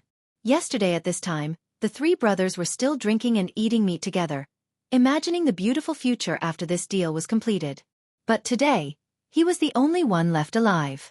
How could he be satisfied? As for the brother standing in front of him, his name was Yen Tao. He had always had a good relationship with the boss of the Black Water Gang, Hu Huaihai. It was said that boss who had saved his life before. Now, this person had an identity that could not be ignored. He was the chief arrestor of the Ministry of Justice. The arrestor was the so-called criminal police of the Public Security Bureau. Usually, such a person was not only good at fighting, but also very smart. And to be able to stand out in this team and become the chief arrestor, it could be seen how good his fighting skills and wisdom were. Even in this environment where officials and nobles gathered in the capital, the identity of the chief arrestor of the Ministry of Justice was also well known and could not be ignored. It was precisely because of his power that Wu Yong found Yen Tao after escaping from the attack of the Wolf's Fang to avenge his brothers. Of course, this time his opponent was Yang Chendong. Wu Yong knew that it was not realistic to only rely on the previous kindness to persuade him. So when he asked Yen Tao to come out, he also made another preparation, which was to give him a big gift. In this world, living was nothing more than living for nothing more than a mouth. Under this condition, how to live a better life, more face, and more status would become a higher level of pursuit. People like Yen Tao naturally had face and even some power. But because of the importance of his position, there were many people who had their eyes on him. There were not many ways to live a more luxurious life in terms of money. Wu Yong saw this point, and this time, he used it as a breakthrough point. Seeing that Yen Tao did not agree to avenge his elder brother and third brother, he gritted his teeth and said, "Big brother Yen, as long as you can avenge my elder brother and younger brother, the Black Water Gang is willing to give you all the benefits that we have accumulated over the years." Hearing the benefits, Yen Tao seemed to be confused. But the fast twitching of the corner of his eyes was still noticed by the clever Wu Yong. "That's right. It's the gold and silver that we've plundered over the years. Adding it all together, it's about 800,000 taels. As long as we can take revenge, all of this will belong to Brother Yen." 800,000 taels was undoubtedly a huge sum of money. Although Yen Tao was one of the chief constables of the Ministry of Justice, and people often gave him gifts, it was still a lot less than this amount. No one would be moved by it. On the other side, Wu Yong had already used his trump card. Naturally, he wouldn't stop there.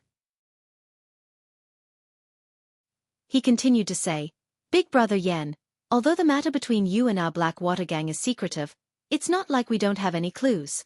If you really want to find it, it's possible. With that loyal and courageous Duke's character, he must have found out about our previous relationship. Would he spare me? But with these 800,000 taels of silver, it will be different. You can no longer be a constable. You can go far away at any time and find a place where no one knows you to be a rich man. Wouldn't that be great?" On one hand, there were threats, and on the other hand there were benefits. It was a game of steamed buns and sticks.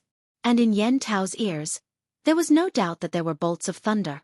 Even if he wanted to peacefully deal with the matter in front of him, he probably couldn't. After an unknown amount of time, perhaps it was very fast, perhaps it was the time to brew a cup of tea, or perhaps it was an hour, he finally heard the sound of a long exhalation. Obviously, he had already made a decision. "This matter is troublesome. You can stay here first. Don't worry, this is one of the strongholds under my jurisdiction. No one will find this place." Yen Tao agreed. Wu Yong's face was immediately filled with joy as he said, "I'll listen to Big Brother Yen. I'll stay here." Wu Yong was confident that Yen Tao wouldn't do anything to him. He didn't see any benefits, nor did he see any other brothers. Who knew if he had left any backup plans outside? Once something happened, his relationship with the Black Water Gang would be exposed to the world. Relying on this, Yen Tao naturally didn't dare to have any devious thoughts. Even if there was one, it could only appear when he killed Yang Chendong and got the money to escape to the end of the world. Seeing that Wu Yong was so tactful, Yen Tao nodded his head in satisfaction. "But since we have to make preparations, we can't do without the silver taels. Don't worry, Big Brother Yen. I'll arrange for someone to send the silver taels over tonight. Is 400,000 taels enough?" "It's enough," Yen Tao happily replied. In a sense, these 400,000 taels of silver were taken from the 800,000 taels that he deserved. According to the rules of the martial arts world, he had to collect half of it as a deposit. From the looks of it, Yen Tao was really prepared to help. After discussing the matter and appeasing Wu Yong, Yan Tao left Changshan Inn. However, he didn't go in the direction of the Ministry of Justice. Instead, he walked a few rounds on the streets as if he was bored. After confirming that no one had seen him, he went in the direction of the Yu residence. Yu Shiyue, the current Minister of Justice, was deeply trusted by the current emperor. He should have had a bright future and limitless glory. However, because of a conflict with the Duke of Loyalty, Yang Chendong, his grandson, Yu Xiong, was sentenced to death. His eldest grandson, Yu Yuanbi, also suffered in prison. In addition, Su Yozhen was assigned to the Ministry of Justice as the left assistant minister, with the intention of replacing Yu Shiyue. The Yu residence, which was supposed to be bustling with people and carriages, became much quieter. After all, he was still the Minister of Justice. And there were still many officials who came to visit him every day. By the time Yan Tao arrived, he could only enter from the side door. The head constable of the Ministry of Justice. It sounded like a very prestigious title, but in the minister's residence, it was just a small official. If Yan Tao wasn't someone who was promoted by Yu Shiyue and had come to the Yu residence before, and the gatekeeper knew him, it would be difficult for him to enter through the side door. Even if he entered the Yu residence, he might not be able to see the minister. He came to a slightly remote side hall and waited for more than 2 hours. After drinking a few pots of tea, he finally heard the sound of footsteps outside the door. Master is receiving guests in the front hall. Please wait a moment, Constable Yen. The Yu residence steward who was in charge of leading him said with a formal smile. Okay. Yan Tao knew that the steward was just being polite on the surface. Regardless of whether the minister was really receiving guests or not, if someone of his status wanted to see the minister, it was necessary to wait a little longer. This was the place where he could show his prestige. Speaking of which, Yan Tao's skills were not bad. Even in the Jianghu, he was quite famous. It was not an exaggeration to call him a first-class master. However, under the environment that emphasized culture and suppressed martial arts, not to mention a constable with good skills, even a general who killed on the battlefield would not have any status in the minister's residence. This was the rule under the influence of the Confucian school. Martial artists were not valued and were seen as simple-minded and physically developed. Such people had no future and could even be the main factor in civil strife. Merchants were suppressed because they were seen as people who only cared about profit. Such people, if there was milk, then there was mother. They had no father, country, or family in their eyes. For profit, they would do anything and betray anyone. Speaking of which, Yan Tao sat in a side hall and stayed there for more than half an hour. However, he sat upright and there was no trace of anxiety on his face. It could be seen that he was a person who could achieve great things. Time passed little by little and there was a sound of footsteps in the distance. Hearing the sound of footsteps, Yan Tao quickly stood up with a very respectful look. However, when the person appeared, he raised his head and there was a slight surprise in his eyes. Young Master Yu? That's right, it's me. Grandfather knew that you were here, but there was something he couldn't get away from, so he let me come. Haha, Constable Yen, take a seat. The person who came was Yu Yuanbi, Yu Shiyue's most admired eldest grandson. In order to train him, he would usually be in charge of receiving guests when there was no important matter. This was also a method of training. The minister did not appear, but Yu Yuanbi did. Yan Tao was somewhat disappointed. However, when he thought about how Yu Xiong had died at the hands of the Duke of Loyalty, Yang Chendong, he had a glimmer of hope in his heart. Perhaps this person wanted revenge more than him. As a hot-blooded young man, he should be easier to fool than a minister like Yu Shiyue. After making up his mind, Yan Tao's expression became much calmer. He first sat down, then held a cup of tea and said casually, "Actually, this constable didn't come here for anything. I just thought that the 7th day of young Master Yu Xiong's death is coming, so I came to pay my respects." Suddenly, Yu Xiong's name was mentioned. Yu Xiong's death could be said to be the shame of the entire Yu family. Now that someone mentioned it in front of him, and only as a chief constable, Yu Yuanbi's expression changed. He said with a livid face, "Yan Tao, what are you trying to do? Don't you want to work anymore? Young Master Yu, please calm down. Things are not what you think. In fact, this constable is here for this matter. Instead of keeping the matter of young Master Yu Xiong under wraps, it would be better to take revenge. That would be the only way to solve the problem. But I don't know if young Master Yu Xiong has the guts to do such a thing. As a chief constable, Yen Tao's ability to grasp people's hearts was very strong when interrogating criminals. This time, he used provocation to force Yu Yuanbi to make a choice. Revenge? Haha, you're just a lowly chief constable with an insignificant official position. How dare you speak of this lightly? Unless you have some ability? Yu Yuanbi could roughly guess Yen Tao's background. However, when he thought of Yang Chindong's power and ability, he still did not dare to do anything.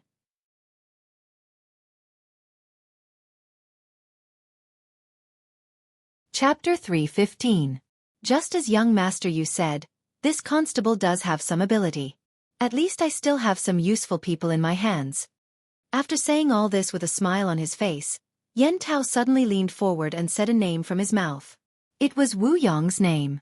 The Black Water Gang had been wiped out overnight. Only the second-in-command, Wu Yong, had escaped. Now that they were in the middle of a large-scale manhunt, any smart person would be able to guess why Yen Tao suddenly mentioned this person. Oh! Yu Yuanbi's expression instantly lit up. He finally knew why Yen Tao had come to find him. He really did have some confidence. Just as Yu Yuanbi was thinking, Yen Tao's voice sounded in his ear again. If the matter is done well, we can naturally take revenge. Even if it isn't done well, it has nothing to do with us. We won't lose anything. Besides, as long as the plan is well thought out, there shouldn't be any accidents in a surprise attack.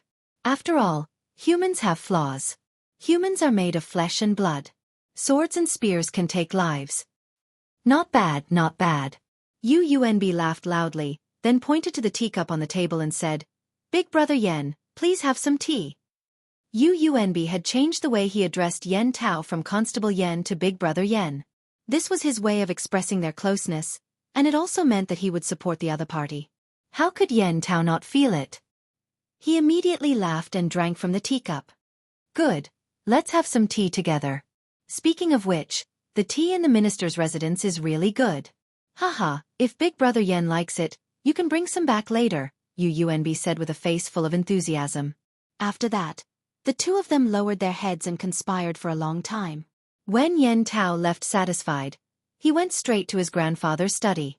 Yu Yuanbi had made the decision on his own and agreed to cooperate with Yen Tao. This wasn't a whim, but because he knew that if the Yu family wanted to develop, Yang Chindong, this stumbling block, had to be kicked away. Otherwise, if they couldn't even protect themselves, how could they talk about spreading their name? After understanding all this, he predicted that even if his grandfather knew about this matter, he wouldn't object. Sure enough, he entered the study and explained to Yu Shiyue why Yen Tao came. The Minister of Justice was silent for a while before nodding. Do things secretly. However, since we're going to make a move, we can't give the other party the slightest chance. You should also go and make some arrangements. If the time is right, you can add a stab. In short, it's fine if you don't make a move, but if you do, it must be a thunderous method. He never thought that his grandfather would put everything on the line and ask him to do it himself. Yu Yuanbi couldn't help but say excitedly, Grandfather, don't worry. I'll make the arrangements right away. As long as there's a chance, I'll definitely make him suffer the pain of having his heart pierced by thousands of arrows. The reason why Yu Shiyue was so ruthless was naturally because the situation in the Imperial court was already pressuring him. Especially after Su Yozhen became the left assistant minister of the Ministry of Justice. This person wantonly bought people's hearts and had already begun to shake his authority in the Ministry of Justice. If he couldn't deal with the foreign enemy Yang Chindong, it wouldn't be long before his position as Minister of Justice would be useless. Since there was no way out, he could only take the initiative to attack. Yen Tao's arrival was no doubt tantamount to giving him a chance to make a move. Although there were risks, but wealth was originally sought in the midst of danger. How could one achieve great things without being ruthless? Moreover, after Yen Tao left the Yu residence, he went to contact Wu Yong. Yen Tao was like a walker walking in the dark. At night, he knocked on the door of Changshan Inn and saw the second-in-command of the Black Water Gang, Wu Yong, who was waiting for news. Wu Yong was already burning with anxiety. He was even prepared to escape at any time because he really didn't know whether Yen Tao was reliable or not. Although he was indebted to this person in the past, it didn't prevent him from suddenly killing him. However, the moment he saw the tall Yen Tao appear, Wu Yong still looked very calm. At least on the surface, there wasn't the slightest hint of fear or terror. To be able to become one of the 4 chief constables of the Ministry of Justice, Yen Tao was not only skilled in martial arts, but also unusually quick-witted. He might have thought of something long ago, but just didn't want to say it. Tonight, he came here for business. He went to the home of the Minister of the Ministry of Justice and gained a lot. This time, he came here to tell him part of his plan. Second Master Wu, I've decided to help you. Here's a list of materials. They are all bloody men in the Green Forest. They only recognize money and not people. How to persuade them to help you, you just have to work hard. But remember, if there is no accident, there will be an opportunity in a few days. Whether you can seize it or not depends on you. After putting down the information on the mercenaries in the capital, Yen Tao stayed for a while longer before leaving. He knew of Wu Yong's abilities, and he was confident that he would have no problem recruiting these men to work for him for the time being. As for the people in the materials, in fact, they were some bandits with names in the Ministry of Justice. Some of them even had bloody cases. Such people were the so-called scum of society. However, it was undeniable that these people had a clean background. Even if someone wanted to use them, it would only be a temporary exchange of power and money. No one would support them. This way, it could be guaranteed that when they were used, the news would not be leaked out quickly. Moreover, with Wu Yong's intelligence, he would not make things too clear. As long as he paid, he would let these people work for him. As for who he killed, those people would not know until the last moment. In a few days, Wu Yong should be able to do this. As the local boss of the underworld in the capital and the former second-in-command of the Black Water Gang, his ability should not be underestimated. In 1451 AD, the second year of Jing Tai of the Ming dynasty, the Miao people's uprising began. Huiming and Huiming were the princes of the Minzhuang king Zhu Yuanzhang, the 18th son of Zhu Yuanzhang. In the first year of Jing Tai, 1450, Zhu Yuanzhang died, followed by Huiming. Huiming, the king of Guangdong, was brave and strong. His family, Duan Yuhong, was favored by the king because of his excellent skills. Later, Yu Libin said that Huiming was abnormal and should be the ruler of the world. Thus, Huiming started a rebellion. He made a fake imperial edict and sent Duan Yuhong, Meng Nang, and Chen Tianqing to the Miao people's territory. He used silver seals and gold coins to lure the Miao people to attack Wugong. After the Ming dynasty's southern emperor, Zhu Qizhen, heard the news, he sent the governor of Huguang, Wang Lai, and the chief military officer, Liang Luo, to suppress the rebellion. After Zhu Qizhen went through the Tumu incident, his personality became more gloomy and his methods became more ruthless. After he gained a foothold in the original capital of Nanjing, he began to reform the governance of officials and started to train soldiers. Courage after knowing shame. Because of his experience, Zhu Qizhen knew that the so-called under one, above all, under the Ming dynasty, and under the emperor's wisdom were all fake. Only a strong military force and an abundant national treasury would be the true core of the country.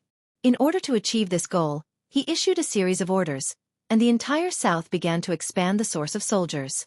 Under the eyes of many, soldiers were forcefully arresting strong men, causing the originally rich south to be in a mess. Who knew how many families were torn apart because of this? Because of this, some scholars openly expressed their opposition. Some even said that this was clearly militaristic and not the way of a saint.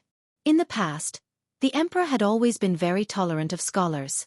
This was because many times, they represented the will of the people and the will of the world. If one offended them, it would be difficult to have a good reputation among the people, and there might even be chaos.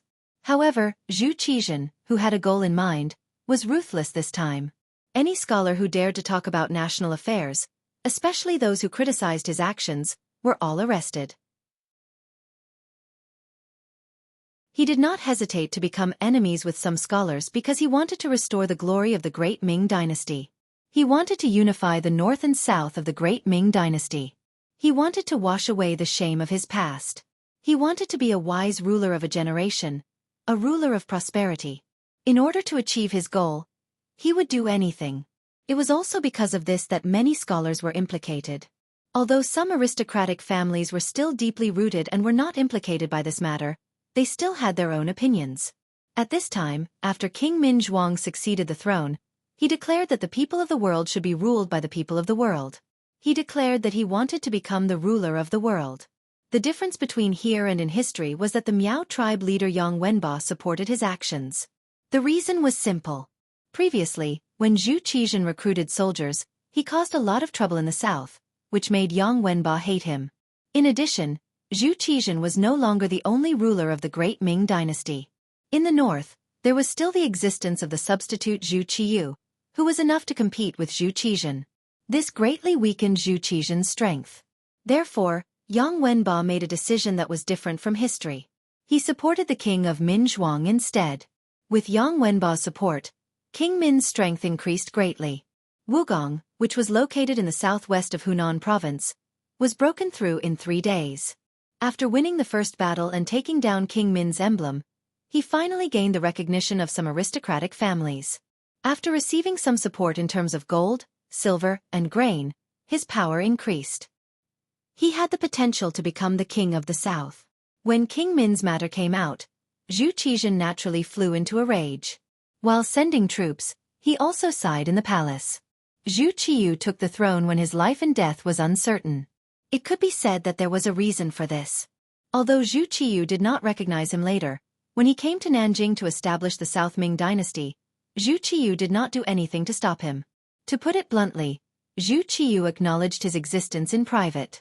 On the surface, Zhu Qiyu still called him King Yu. This was something that could not be helped. However, who was Zhu Huizhen? He was just a small descendant of King Min Zhuang. How dare he call himself a king? This was touching his reverse scale. Even if there was internal friction, he would not let him make a big deal out of it. In the palace, Zhu Qizhen was not in a good mood. He was so tired that Empress Qian was also in a bad mood.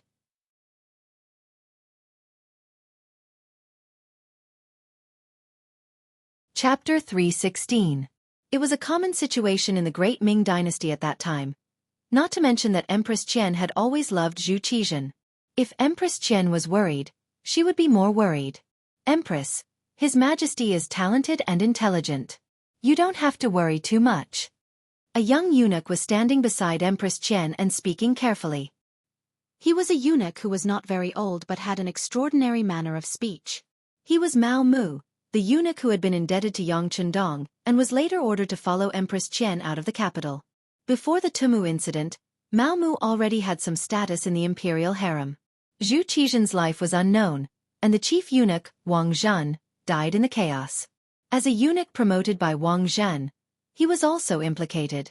It was only after he took out most of his wealth that he was able to save his life. It was not until Yang Chendong returned to the capital that everything became better. Later, he approached Empress Qian on behalf of Yang Chendong and finally came to Nanjing. After seeing Zhu Qizhen become the South Emperor, he became the most trusted eunuch of Empress Qian and had some status in Zhu Qizhen's heart. Seeing that his master, Empress Qian, was in a depressed mood, Mao Mu tried to explain carefully. Alas, His Majesty's fate is not good. Since he came to Nanjing, he has always wanted to be the master of prosperity, but things are not going well. Every time I see this, I feel uneasy. I always want to do something, but I am short-sighted. I can only work hard to deal with the affairs of the imperial harem, and try not to let His Majesty worry. Empress Qian shook her head and was angry at herself. Speaking of which, Empress Qian did love Zhu Qizhen very much. In history, she had done her best to protect her man, but she also had a tragic end. In this life, because of the appearance of Yang Chendong, she did not have to be so wronged, but because she loved Zhu Qizhen too deeply, how could she be happy when Zhu Qizhen was unhappy? Seeing that Empress Qian was in a bad mood, Mao Mu blinked and then said in a low voice, Empress, in fact, the problem of Nanjiang is not that difficult. You just need to send an army and sweep it. Sweep away? Empress Qian trusted Mao Mu very much, so she was not angry because of the other party's arrogance. She just shook her head after listening. Although I don't know what political affairs are, I have heard that Zhu Huichen is now in contact with Rongkong Shi Ping Ho Mubin, Duke Qian. In the name of jointly ruling the world, his power is getting stronger and stronger. Rongkong Shi Ping Ho Mubin was a member of the Mu clan. They had been living in Yunnan for many years and had been helping the Great Ming Dynasty resist the covetous eyes of Myanmar, Laos, and Vietnam until the end of the Ming Dynasty. At the time when he was in the middle of the Great Ming Dynasty, he still had some strength. If he cooperated with Zhu Huihua, it would undoubtedly be like a heavy hammer smashing towards Zhu Qiyu. The politics of the southern Ming Empire would truly be in danger. As the head of the palace eunuchs, Mao Mu was second only to Chao Jixiang, who was favored by Zhu Qizhen. He naturally knew about this matter. Hearing Empress Qian's words, he smiled. Empress need not worry. The Mu family's loyalty is not a problem. He will not walk together with a traitor like Zhu Huichen. Yes, His Majesty has also said this. Ben Gong also knows. But I heard that it is not peaceful there. Several small countries are beginning to stir. It is not easy for Rong Kong, Shiping Ho to suppress them. He is unable to send troops to help His Majesty quell the rebellion. Empress Qian first nodded as if sighing for Mu Bin's inability to send troops. But then she shook her head. Thinking that the current situation was not as she wished, she felt a bit sad. Since Rong Kong, Shiping Ho, is unable to send troops, why not ask the Duke of Loyalty and Courage to help? Mao Mu seemed to speak emotionally.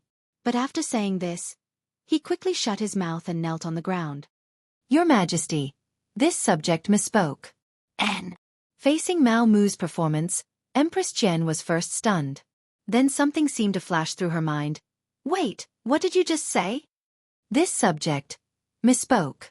Empress, please punish me. At this moment, Mao Mu lowered his head deeply, looking like he had done something wrong. Mao Mu's actions were indeed too much. How could he, a eunuch, talk about national affairs at any time? The aftermath of Wang Zhan's intimidation of the government was not over. Based on what he said just now, even if he had to be convicted, it would not be too much. Empress Qian did not think so much. She was only thinking about Zhu Qizhen. She did not intend to pursue Mao Mu's unintentional words. On the contrary, when the title of the Duke of Loyalty and Courage came out, the young man who saved her from the palace flashed through her mind. For some reason, she seemed to see a light in her originally gloomy heart. Can he? Empress Qian seemed to be talking to herself, but also seemed to be asking Mao Mu in front of her. Mao Mu's head was originally lowered, but his eyes were constantly moving. He knew his identity. He was a spy arranged by Yang Chendong around Zhu Qizhen. When something big happened here, he could ensure that he could get accurate information at the first time.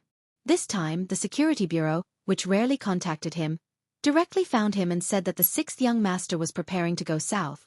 They asked him to coordinate and find an opportunity to command troops. Since he took the job, he had to do it. Originally, Mao Mu did not know how to ask. Using Zhu Huihua's matter, he found a breakthrough. Seeing that Empress Qian seemed to be moved, he tried to answer carefully. Your Highness, this subject thinks it should be possible. After all, when the Emperor was in trouble, he did a lot.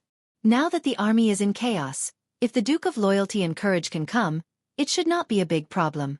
He has the title of Army God. Army God? Yes, this Empress has heard of him. But he is now in the capital in the north. Will he come here to help the Emperor? Empress Qian asked uncertainly. Whether he will or not, we have to try. After all, he is a subject of the Great Ming, the Duke of Loyalty and Courage. Now that the army in the Walla in the north has retreated for a long time, presumably the Duke of Loyalty and Courage will not be of much use there. Mao Mu was still speaking carefully, but the speed of his speech was getting faster and faster, and his mind was getting more agile. Yes, we can try. Empress Qian muttered to herself, and then suddenly stood up as if she thought of something. At this moment, the helpless look on her face was completely different from before. It was as if she had suddenly found a good way. She wanted to see the Emperor. Yang Family Academy. After experiencing the bombardment of Blackwell Street, the enthusiasm of the students here was even higher. The fact told everyone that what they were learning would be the most advanced thing in the current society. Thinking about how the mountain head science could create such a huge commotion, and how it could be so lethal, everyone's learning was no longer supervised by others. They all took the initiative to learn. Because of her identity, and because she was a girl, Junko did not get the opportunity to go to Blackwell Street to observe. But from the mouths of other students, She still learned what happened that night. Although the students had different descriptions of the cannons, there was one thing that couldn't be wrong, and that was the power of the cannons. They could kill people as if they were weeds.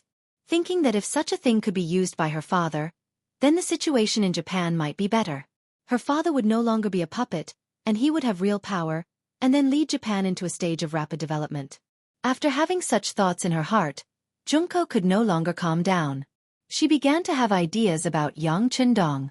Junko's Chinese was barely passable, but in terms of learning, she naturally could not be compared with the students of the great Ming dynasty.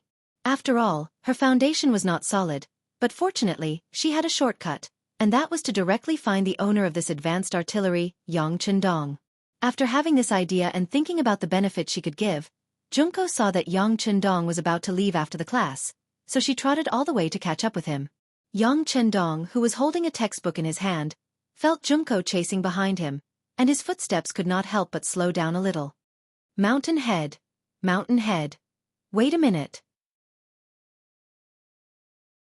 His footsteps paused slightly. Yang Chendong looked back with a faint smile on his face. Junko, what's the hurry? Mountain head, no. Zhongdan Kuen, I have something to discuss with you. Junko thought that when talking about business, it was better not to talk about it with the relationship between a student and a teacher. Seeing that Junko was so formal, Yang Chendong nodded slightly and said, then let's talk while walking. The path leading to the inner courtyard of Yang village, one tall and one short, a man and a woman slowly walked under the afterglow of the setting sun. Zhongdan Kuen, I heard about the bombardment of Jianghu Street. I want to buy those artillery. Name a price. No matter how much money it is, I can find a way to get it. Junko's voice was filled with great determination. She had known Yang Chendong for a long time, and she knew that he did not like to beat around the bush, so she simply went straight to the point. Buy artillery? Yang Chendong was stunned for a moment before he shook his head. I'm sorry, I borrowed the cannon. The implication was that the artillery was not his. Junko naturally knew a little about this. She knew that there were powerful mercenaries behind this Zhongdan Kuen. Presumably, those artillery should be in the hands of those mercenaries. But even though she knew this, Junko still put her hope on Yang Chendong. Lord Zhongdan, Junko knows your relationship with the mercenaries. Can you negotiate with them to sell me 2 cannons? If you can't, just one is fine too. How much money do you want? We can discuss it. Junko wanted to transport the artillery back to Japan, then bombard the general's residence, just like how they bombarded Jianghu Street, razing it to the ground.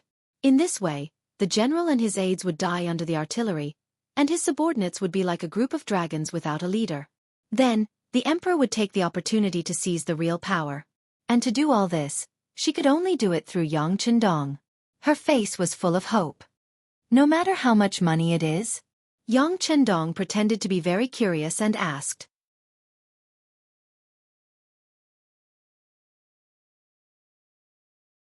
Chapter 317. Yes, we can discuss any amount. Junko blinked her beautiful big eyes. Any amount is negotiable? Yang Chendong repeated this sentence and saw the sincerity in the other party's eyes. He couldn't help but smile and said, but do you know that when I wanted to buy one, the other party asked for 10 million taels? 10 million taels. Hiss. After hearing the price, a look of shock flashed across Junko Yu's face, followed by hesitation and confusion. Ha ha ha. Yang Chendong couldn't help but laugh after seeing her reaction. He turned and left. He knew that Junko had to think about some things carefully before coming to a decision. He couldn't push her too hard at this moment. As a person of the future, Yang Chendong naturally didn't have a good impression of Japan. If possible, he would bring Lang Feng over. Rather than say that he was going to reform them, it was better to swallow them whole. It would be more satisfying to rule the world. However, although Lang Feng's development was going smoothly, it was still very difficult to reach a certain scale due to the limitations of the environment, population, and wealth. Even if he was in the capital, he could only do things to intimidate others. He couldn't really overthrow them. Where would he find the time and effort to do anything to Japan? He wasn't strong enough, but that didn't mean that he couldn't do something first. For example, he could disrupt the internal affairs of Japan. This way, it would be much easier to deal with the empty Japan in the future. For this matter, Yang Qindong had thought of a few methods in his mind. However, he was still far away from Japan. A small fight wouldn't solve the problem, but he wasn't strong enough to fight a big fight. Without full confidence, he didn't do anything. Junko taking the initiative to look for him might be a chance for Yang Qindong. How could he let go of a chance to earn money? As for asking for 10 million taels of silver, it might seem like a lot to others, but he knew that Junko would definitely agree. However, in Yang Qindong's heart, making money was secondary. More importantly, he wanted to see the civil strife in Japan. He had already done some things before, but he always felt that it was not enough. He still needed to do more things. In that way, when Japan faced internal and external troubles, the pressure would be a lot less. After leaving Yang Qindong, Junko went to find her guard captain, Kobayashi. During this period of time, Xiao Lin was like a sponge, constantly absorbing water. The training methods of the Yang family manor were not hidden from him. After he saw it, he learned a lot. Only then did he realize how soldiers should be trained. Only then could they be truly elite. When Junko came to find Kobayashi, he was recording something in Japanese in his room. A good memory was not as good as a good pen. This was a common saying in many cases. Your Highness. As soon as she saw Junko open the door, Kobayashi was about to salute her out of habit. Forget it, there's no one else here. Junko shook her head, then sat on the chair for receiving guests, then looked at Kobayashi with sparkling eyes and asked, You must have heard about the artillery, right? Yes, I heard about it. I also took the time to go to Kurajing Street to take a look. The destructive power was really amazing. Xiao Lin, who replied, couldn't help but feel a chill run down his spine when he thought of the collapsed houses that he saw. He even wondered what kind of destruction such a powerful cannon would cause if it hit Japanese soil. Who would be able to withstand it? Yang Qindong's sense of mystery and power strengthened in Kobayashi's heart. Then tell me, if these things could be used by your father, would the Supreme General still dare to be so domineering? After Kobayashi finished speaking, Junko lightly opened her red lips and asked. What? For a moment, Kobayashi was a little confused by this question. But after he reacted, he said with some excitement, Is he willing to give such powerful firearms to us? I bet he's already talked to him. We can buy it. But the price is a little more expensive. 10 million taels per cannon. Junko nodded. She didn't know if this was good news or bad news. Hiss. Kobayashi sucked in a breath of cold air. It was obvious that he was really shocked by this number. 10 million taels. Even at the peak of the Ming dynasty, it took 2 years of tax revenue to reach this amount. Japan was much smaller than the Ming dynasty, so it was unknown how long it would take to gather this number. But thinking about it, although the number was huge, if they could really get it, it would be worth it. Not to mention that with this thing, the emperor would be the real emperor. Just with the specimen, they could later imitate it. Everyone had one head and 2 shoulders, so why could others create it, but they couldn't? Thinking of this, Kobayashi's eyes began to burn with passion. Your Highness, this is a good thing. Even you think so? If I send you back, will you be able to persuade father? Junko was waiting for Kobayashi to say this. The sudden change made Kobayashi finally understand the purpose of Junko's visit, and he couldn't help but fall into silence. 10 million taels of silver was a large amount, and he had to return to Japan. But his status was low, so he couldn't guarantee that he would be able to do it. The best way was of course to let Junko go back, but Kobayashi also knew that if Junko left now, who knew what would happen? Even if he had the money in the future, he was afraid that he wouldn't be able to buy the cannon. If that was the case, wouldn't it be a waste? While Kobayashi was still hesitating, Junko said anxiously, Kobayashi, I will write a letter to father, please. After saying this, she bowed deeply to Kobayashi. Your Highness, please don't, I will try. Kobayashi saw Junko's action and knew that he couldn't avoid it. He thought that it was better to give it a try, and if it didn't work, he would just take a trip back to Japan, and then find an opportunity to come back here. Kobayashi finally agreed, and Junko's face flashed with a charming smile. Then I will go and talk to him, and then I will write a letter to father. You should be prepared. Junko quickly appeared in front of Yang Qindong and said that she wanted to buy the cannon. Of course, she still didn't say her identity, only that her family was very interested in it, and that such a powerful cannon could be sold at a higher price once it was shipped to Japan. 10 million taels of silver. This was already a heaven-defying price. Yang Qindong really couldn't think of any other price. But for Junko's completely self-deceiving idea, he could only nod. He also promised that once he saw the money, he didn't need to come to the Great Ming Dynasty anymore, and he could go to Little Luli Island to trade. And for safety, the mercenaries could escort the cannon to Japan's territorial waters. Junko was naturally happy that her safety was guaranteed.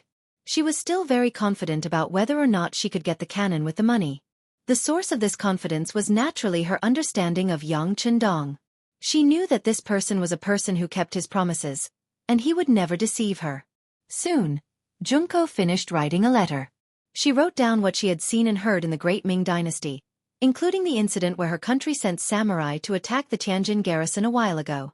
She emphasized that the Great Ming Dynasty was now very powerful, and it was far from what the weak Japan could touch.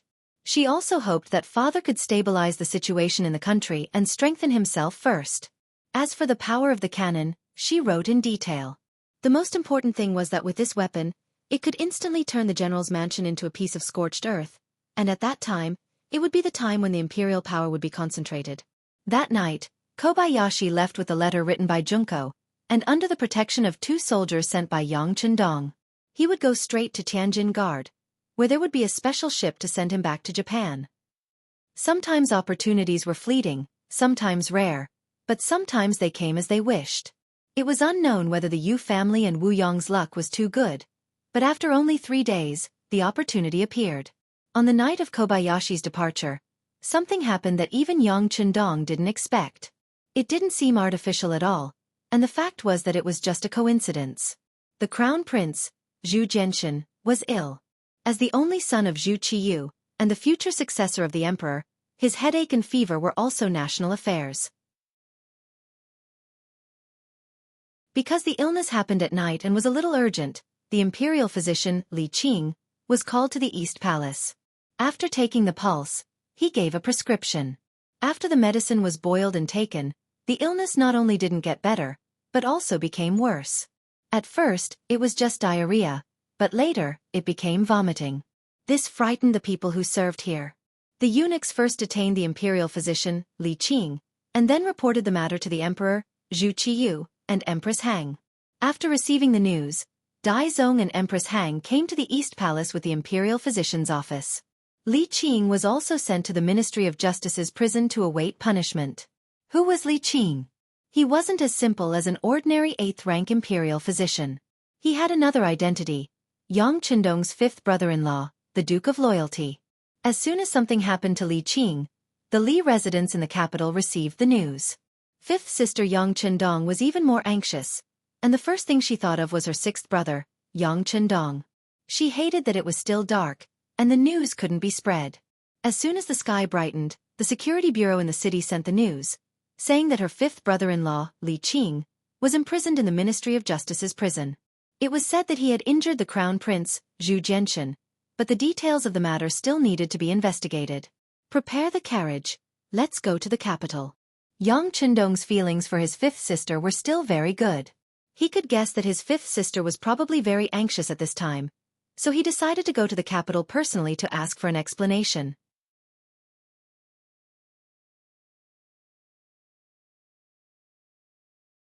Chapter 318.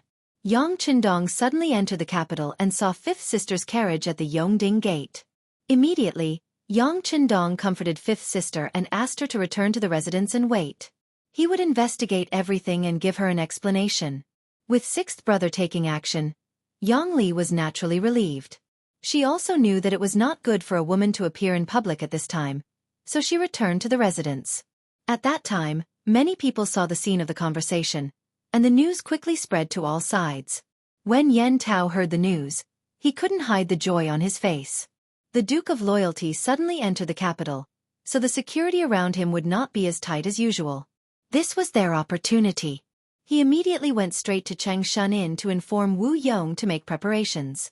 At the same time, the Yu residents also received the news that the eldest grandson, Yu Yuanbi, quietly left the residence and went straight to the embroidered uniform guard. There were some elite soldiers who received money from the Yu family there, And now was the time to use them. After Yang Chendong entered the city, he went straight to the prison of the Ministry of Justice. The prison of the Ministry of Justice. 2 large stone lions stood majestically in front of the gate. Soldiers in armor stood in all directions. Constables in yamen uniforms could be seen walking back and forth from time to time, keeping an eye on the important criminals locked up here. This was another place to imprison serious criminals, second only to the Imperial prison. In the Great Ming Dynasty, there were usually 3 places to imprison guilty people in the capital. The first was the Imperial prison. Most of the people locked up there were people of high status, such as members of the Imperial family or high-ranking officials. The second was the prison of the Ministry of Justice. Those who were locked up there were people of some status or who had committed serious crimes. The third was the prison of the Supreme Court. Relatively speaking, those who were locked up there were commoners who had committed minor crimes and did not have much of a background. As a place to imprison serious criminals, the level of defense here was naturally not low. If ordinary people wanted to enter to visit, in addition to having a warrant from the head of the Ministry of Justice, some rich people were willing to spend a lot of money to see the prisoner. However, the moment the luxurious carriage appeared here, these rules obviously did not apply. This was because the left assistant minister of the Ministry of Justice, Su Yozhen, had been waiting here for a long time. It wasn't Yang Chendong who gave him the order through the Security Bureau. It was all Su Yozhen's guess. Li Qing of the Imperial Academy of Medicine was the 5th brother-in-law of the Duke of Loyalty. Based on his understanding, it was impossible for the Duke to not show up. Her guess was correct. Su Yozhen couldn't help but heave a sigh of relief when she saw the one-of-a-kind luxurious carriage. What he was most worried about was that the Loyal Guild, who never suffered any losses, would forcefully break into the Ministry of Justice's prison. Moreover, this matter was related to the current Crown Prince. It was hard to predict what kind of consequences would arise. Fortunately, he still appeared here in advance. It seemed that some mistakes could be avoided. The carriage stopped and the curtain was opened by the accompanying tiger's mane. Yang Chendong appeared in front of the Ministry of Justice's prison. Su Yozhen, who was standing on the steps, quickly walked over and said, "This official greets the Duke of Loyalty and Courage. May I know why you are in such a hurry?" With his back facing the crowd, Su Yozhen faced Yang Chendong and tried his best to blink a few times, as if to remind him of something. Yang Chendong's face showed a trace of satisfaction at Su Yozhen's appearance. As expected of an important figure in history, his ability to grasp people's hearts was not low. Since the other party was standing here, it would be easier for him to do some things. "So it is Assistant Minister Su. This Duke wants to see Li Qing of the Imperial Academy of Medicine. Please make it convenient." This. Su Yozhen's face was somewhat bitter. He had already given him a hint. How could the High Duke still say such things? As if he knew what Su Yozhen was thinking, Yang Chendong actually laughed. Then, he walked forward and closed the distance between them. At the same time, he said in a voice that only the 2 of them could hear, "I just want to understand the situation. I won't break into the prison and won't cause any trouble. Don't worry." When the voice reached Su Yozhen's ears, a trace of doubt appeared on his face. Was the Duke of Loyalty and Courage really going to be reasonable this time? Was he really going to take Li Qing away after seeing him? At this moment, he was somewhat doubtful. In fact, Su Yozhen was being too careful to measure the heart of a gentleman. Because of his military accomplishments and the fact that he had beaten up the Japanese envoy, it was easy for people to have preconceived notions. In fact, Yang Chendong had always been very reasonable. Since Yang Chendong said to be at ease, he must know the importance of this matter. As such, Su Yozhen could not say anything. In fact, even if the other party insisted on taking Li Qing away, there was not much he could do to stop him. Su Yozhen agreed. With the second-in-command of the Ministry of Justice's left assistant minister following him, the path to the Ministry of Justice's prison was naturally smooth. Soon, they saw Li Qing, who was in a solitary cell. Li Qing looked to be in his early 30s. He was also born into a scholarly family. Because he was extremely passionate about medicine, he had studied it from a young age. He had quite a bit of success. Later on, through his family's connections, he entered the Imperial Hospital to take up a post. It was precisely because of his passion for medicine that even when he was in prison, the first thing he thought about was Zhu Genshin's illness. His brows were tightly knitted, and he did not make a sound. It seemed like he was still thinking about the illness and did not take his current situation seriously at all. This is Empress Heng's imperial decree. The matter has not been investigated clearly yet, so no one is making things difficult for him. When they arrived outside the solitary cell, Su Yozhen wanted to dismiss the people beside him to give Yang Qindong and Li Qing a chance to be alone. There is no need for this. Yang Qindong raised his right hand slightly. His trip this time was just to visit a prisoner. It was not like he was doing anything shameful. There was no need to have the others leave at all. This would instead easily cause others to make unfounded guesses. At the same time, it would also have an adverse effect on Su Yozhen. Su Yozhen did not allow the others to leave. Just as he was wondering what Yang Qindong was going to do, he squatted down. He squatted down and looked at Li Qing, who was behind the iron door, and asked, "Fifth brother-in-law, what exactly is going on? Also, how is the Crown Prince's illness? Can you tell me about it?" "Oh, Qindong is here." Li Qing, who had been meditating, was interrupted by Yang Qindong's voice. Only then did he realize where he was. He couldn't help but bitterly smile and say, "It is rare for the loyal Duke to come and see me.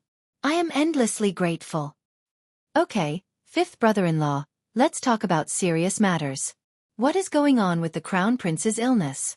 Yang Qindong did not beat around the bush and went straight to the point. All of this was seen by Su Yozhen. He could not help but admire Li Qing's character. Just now when he first called out, "Qindong Lai," it was clear that he did not realize where he was. He only thought that it was because he was greeting someone at home. However, when he found out that he was in a prison cell, he was not too surprised. Instead, he expressed his gratitude. If he was the one being thrown into prison, he definitely wouldn't be able to maintain his composure. While thinking this, Su Yozhen noticed that at this moment, Li Qing was really telling Yang Qindong about the Crown Prince's illness. He was speechless in his heart. What was going on? Shouldn't they be asking who Li Qing had offended and who he suspected of being framed by? What was the point of talking about his illness now? It was clear that Su Yozhen was judging others by his own standards. He believed that there must be someone framing him for this to happen. However, Yang Qindong had already thought it through. Perhaps it was because of the illness, which was why he asked about medicine. Li Qing was a knowledgeable person. He was especially knowledgeable when it came to medicine. If it was about other things, perhaps he could stay silent for a long time. However, when it came to professional matters, he spoke with assurance and spoke about Zhu Jianxin's illness. Diarrhea, abdominal pain, bloating, nausea, vomiting, headache, fever. After a stool test, it was yellow and watery. "I've already written a prescription, but considering the Crown Prince's young age and poor health, I didn't dare to use too much. I only used half of the usual amount. But who would have thought that his illness would worsen and he would vomit? This is all my fault. I'm really speechless." Li Qing spoke for a long time. There were many words that Su Yozhen did not understand. However, when he looked at Yang Qindong, he stood there and nodded as if he understood. "Okay, I understand. How about this? You stay here and don't make a fuss. I will make sure that nothing happens to you." After finally understanding the truth, Yang Qindong had some guesses in his heart. After comforting Li Qing, he turned to Su Yozhen and said seriously, "My fifth brother-in-law is here. If he is treated unnaturally, your Ministry of Justice should know the consequences." "Loyal Duke, don't worry. Our Ministry of Justice does things based on evidence."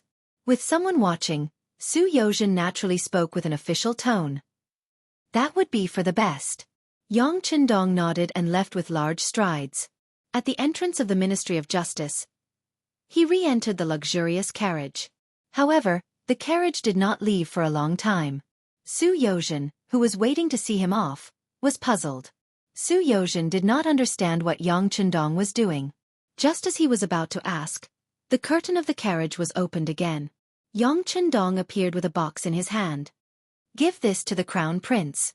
His illness should be under control. Take it." Tiger's Mane handed the box to Su Yozhen. Yang Qindong's voice sounded again. "I will not leave the capital. If the effect is not good, Your Majesty can send people to arrest me. However, if he does not dare to take this medicine and does not trust me, Then don't blame me for reasoning with him. After saying this, the curtain of the carriage was lowered again. Su Yozhen stood there with a puzzled expression.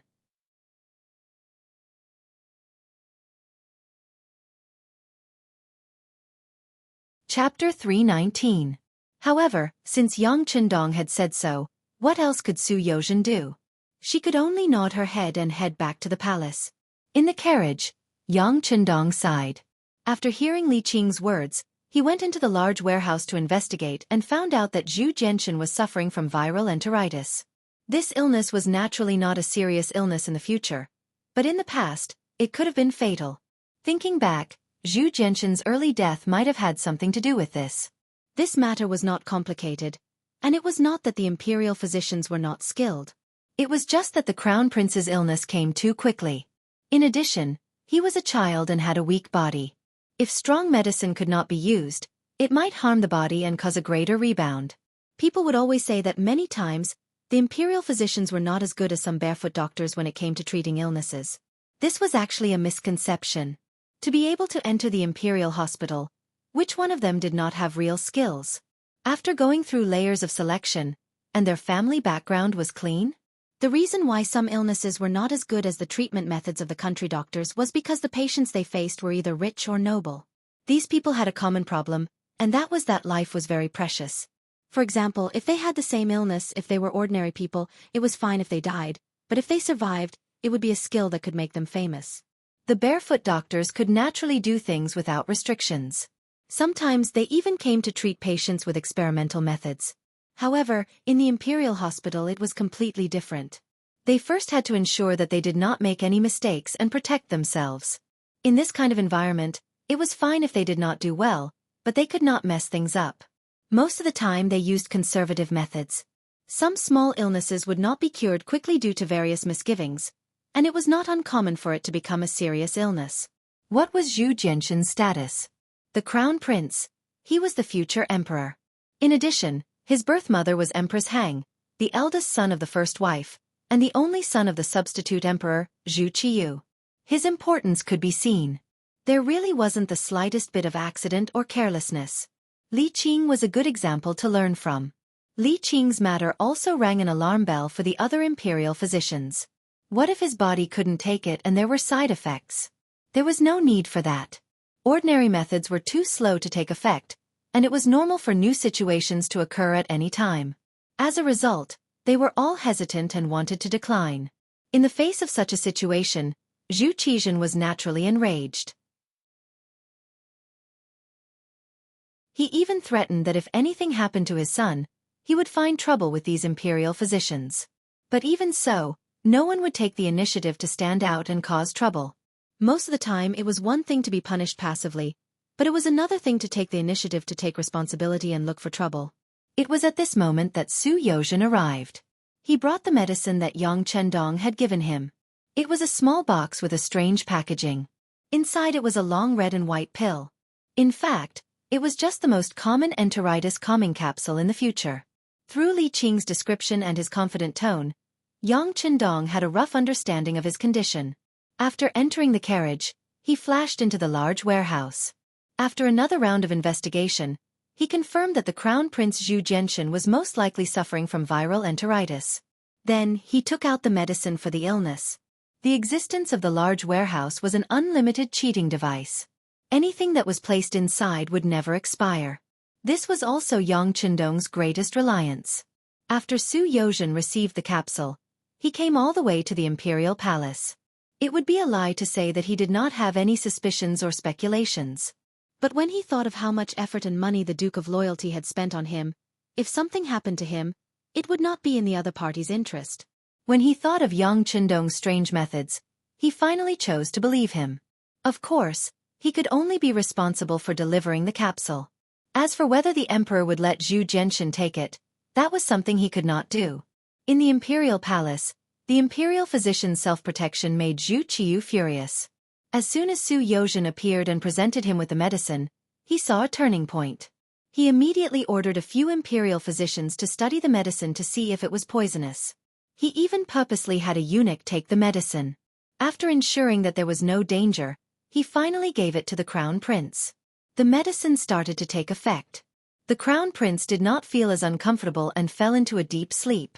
Several imperial physicians came forward to check his pulse and confirmed that his condition had improved a lot. At this moment, Zhu Qiyu finally let out a sigh of relief. Good, beloved official Su has done a meritorious service by presenting the medicine. Reward. Zhu Qiyu, who was in a good mood, looked at Su Yozhen and was particularly pleasing to the eye. With a putong sound, Su Yozhen knelt on the ground.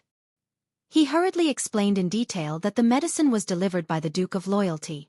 He also emphasized the matter of Li Qing from the Imperial Hospital.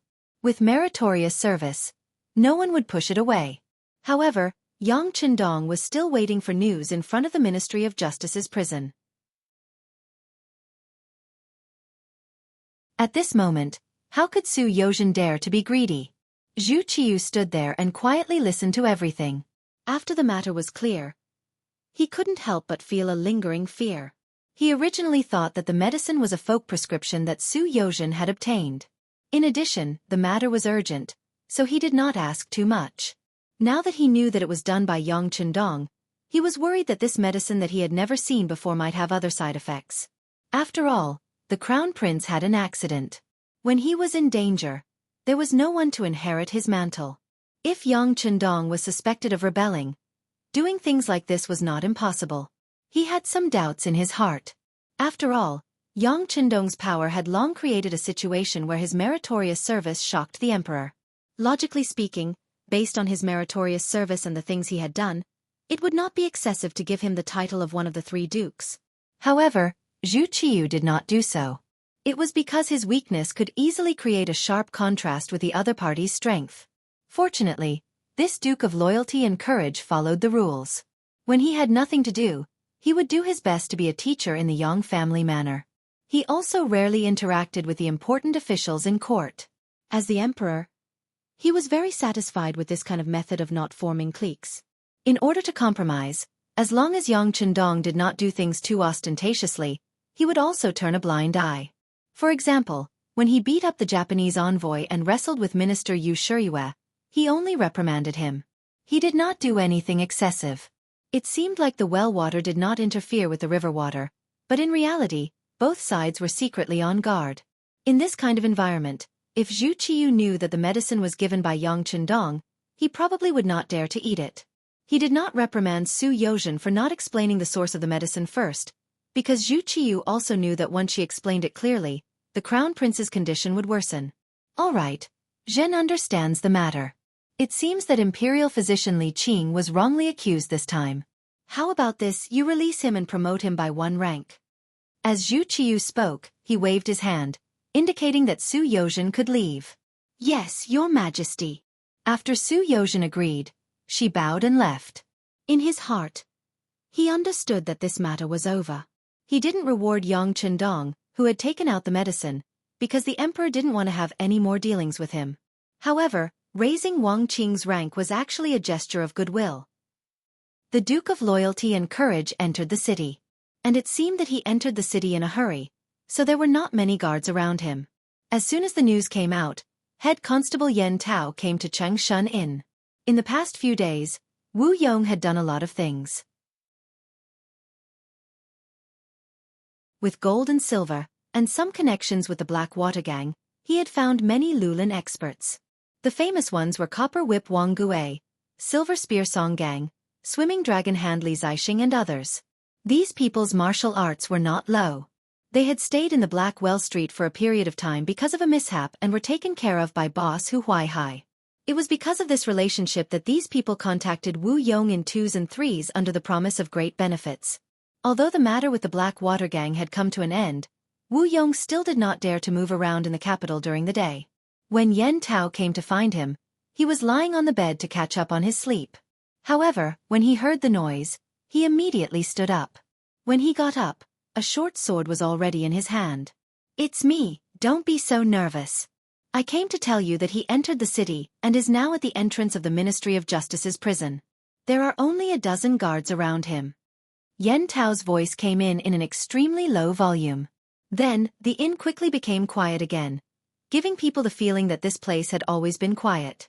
Wu Yong maintained the posture of holding the sword until there was no sound from the outside world. Then, as if he had woken up, his eyes flashed. Then, he put on some makeup and quickly left Xianxia in.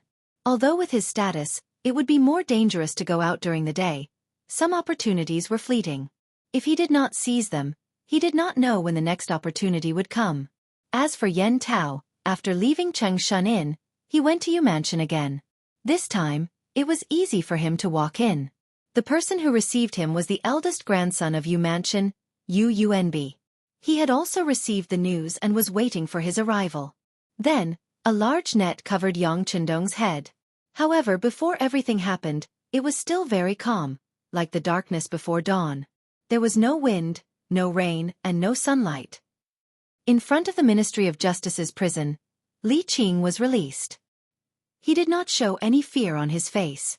Perhaps it was because the time he spent in prison was too short, and his attention was focused on his illness.